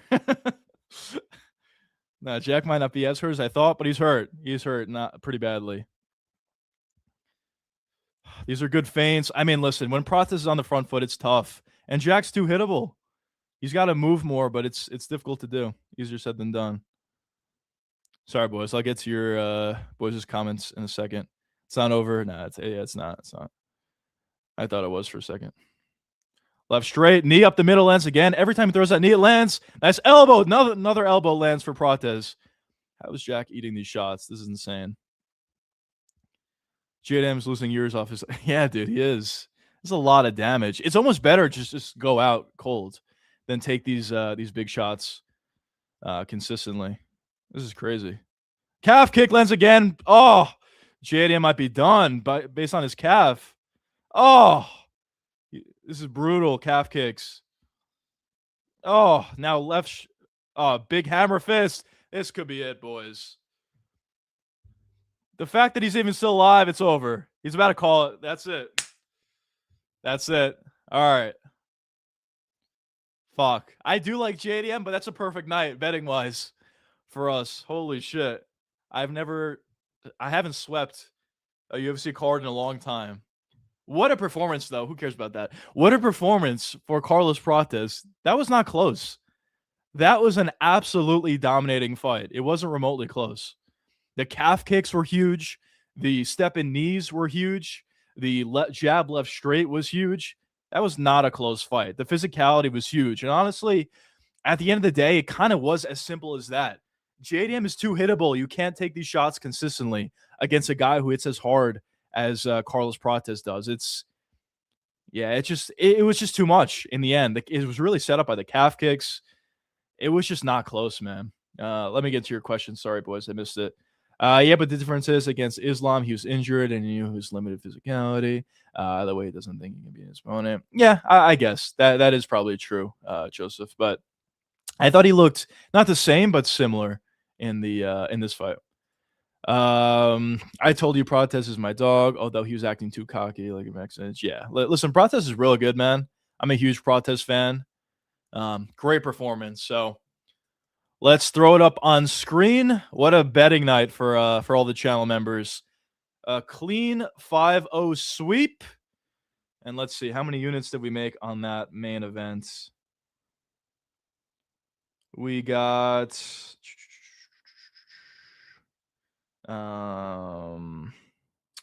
bucks. So that's like let's just say 1.5, and that's 7, so 9.5. Holy shit, this is a big night. 21.5. Let's fucking go, fellas. This is not official. I don't know exactly how much we're up, but we're around. We're 5-0. We're up around 21.5 units. What a fucking day. Let's go, boys. Finally, this is a huge day. Huge day. Let's go, fellas. JDM is gone for at least 4 years. I'm top 5 too. Yeah, probably. Juicy pulled out a chance on a betting night, undefeated, undisputed. Let's go. Let's go, fellas. Very good. All right, fellas. I actually am going to hop off stream at this point. I'm going to immediately record my reaction for my second channel, the Juicecast. Be sure to check it out on that channel. It'll probably be out within the next hour or so. So be on the lookout for that. Congrats, good reads. Thanks, bro. I appreciate that. But anyways, until the next time, boys, peace out.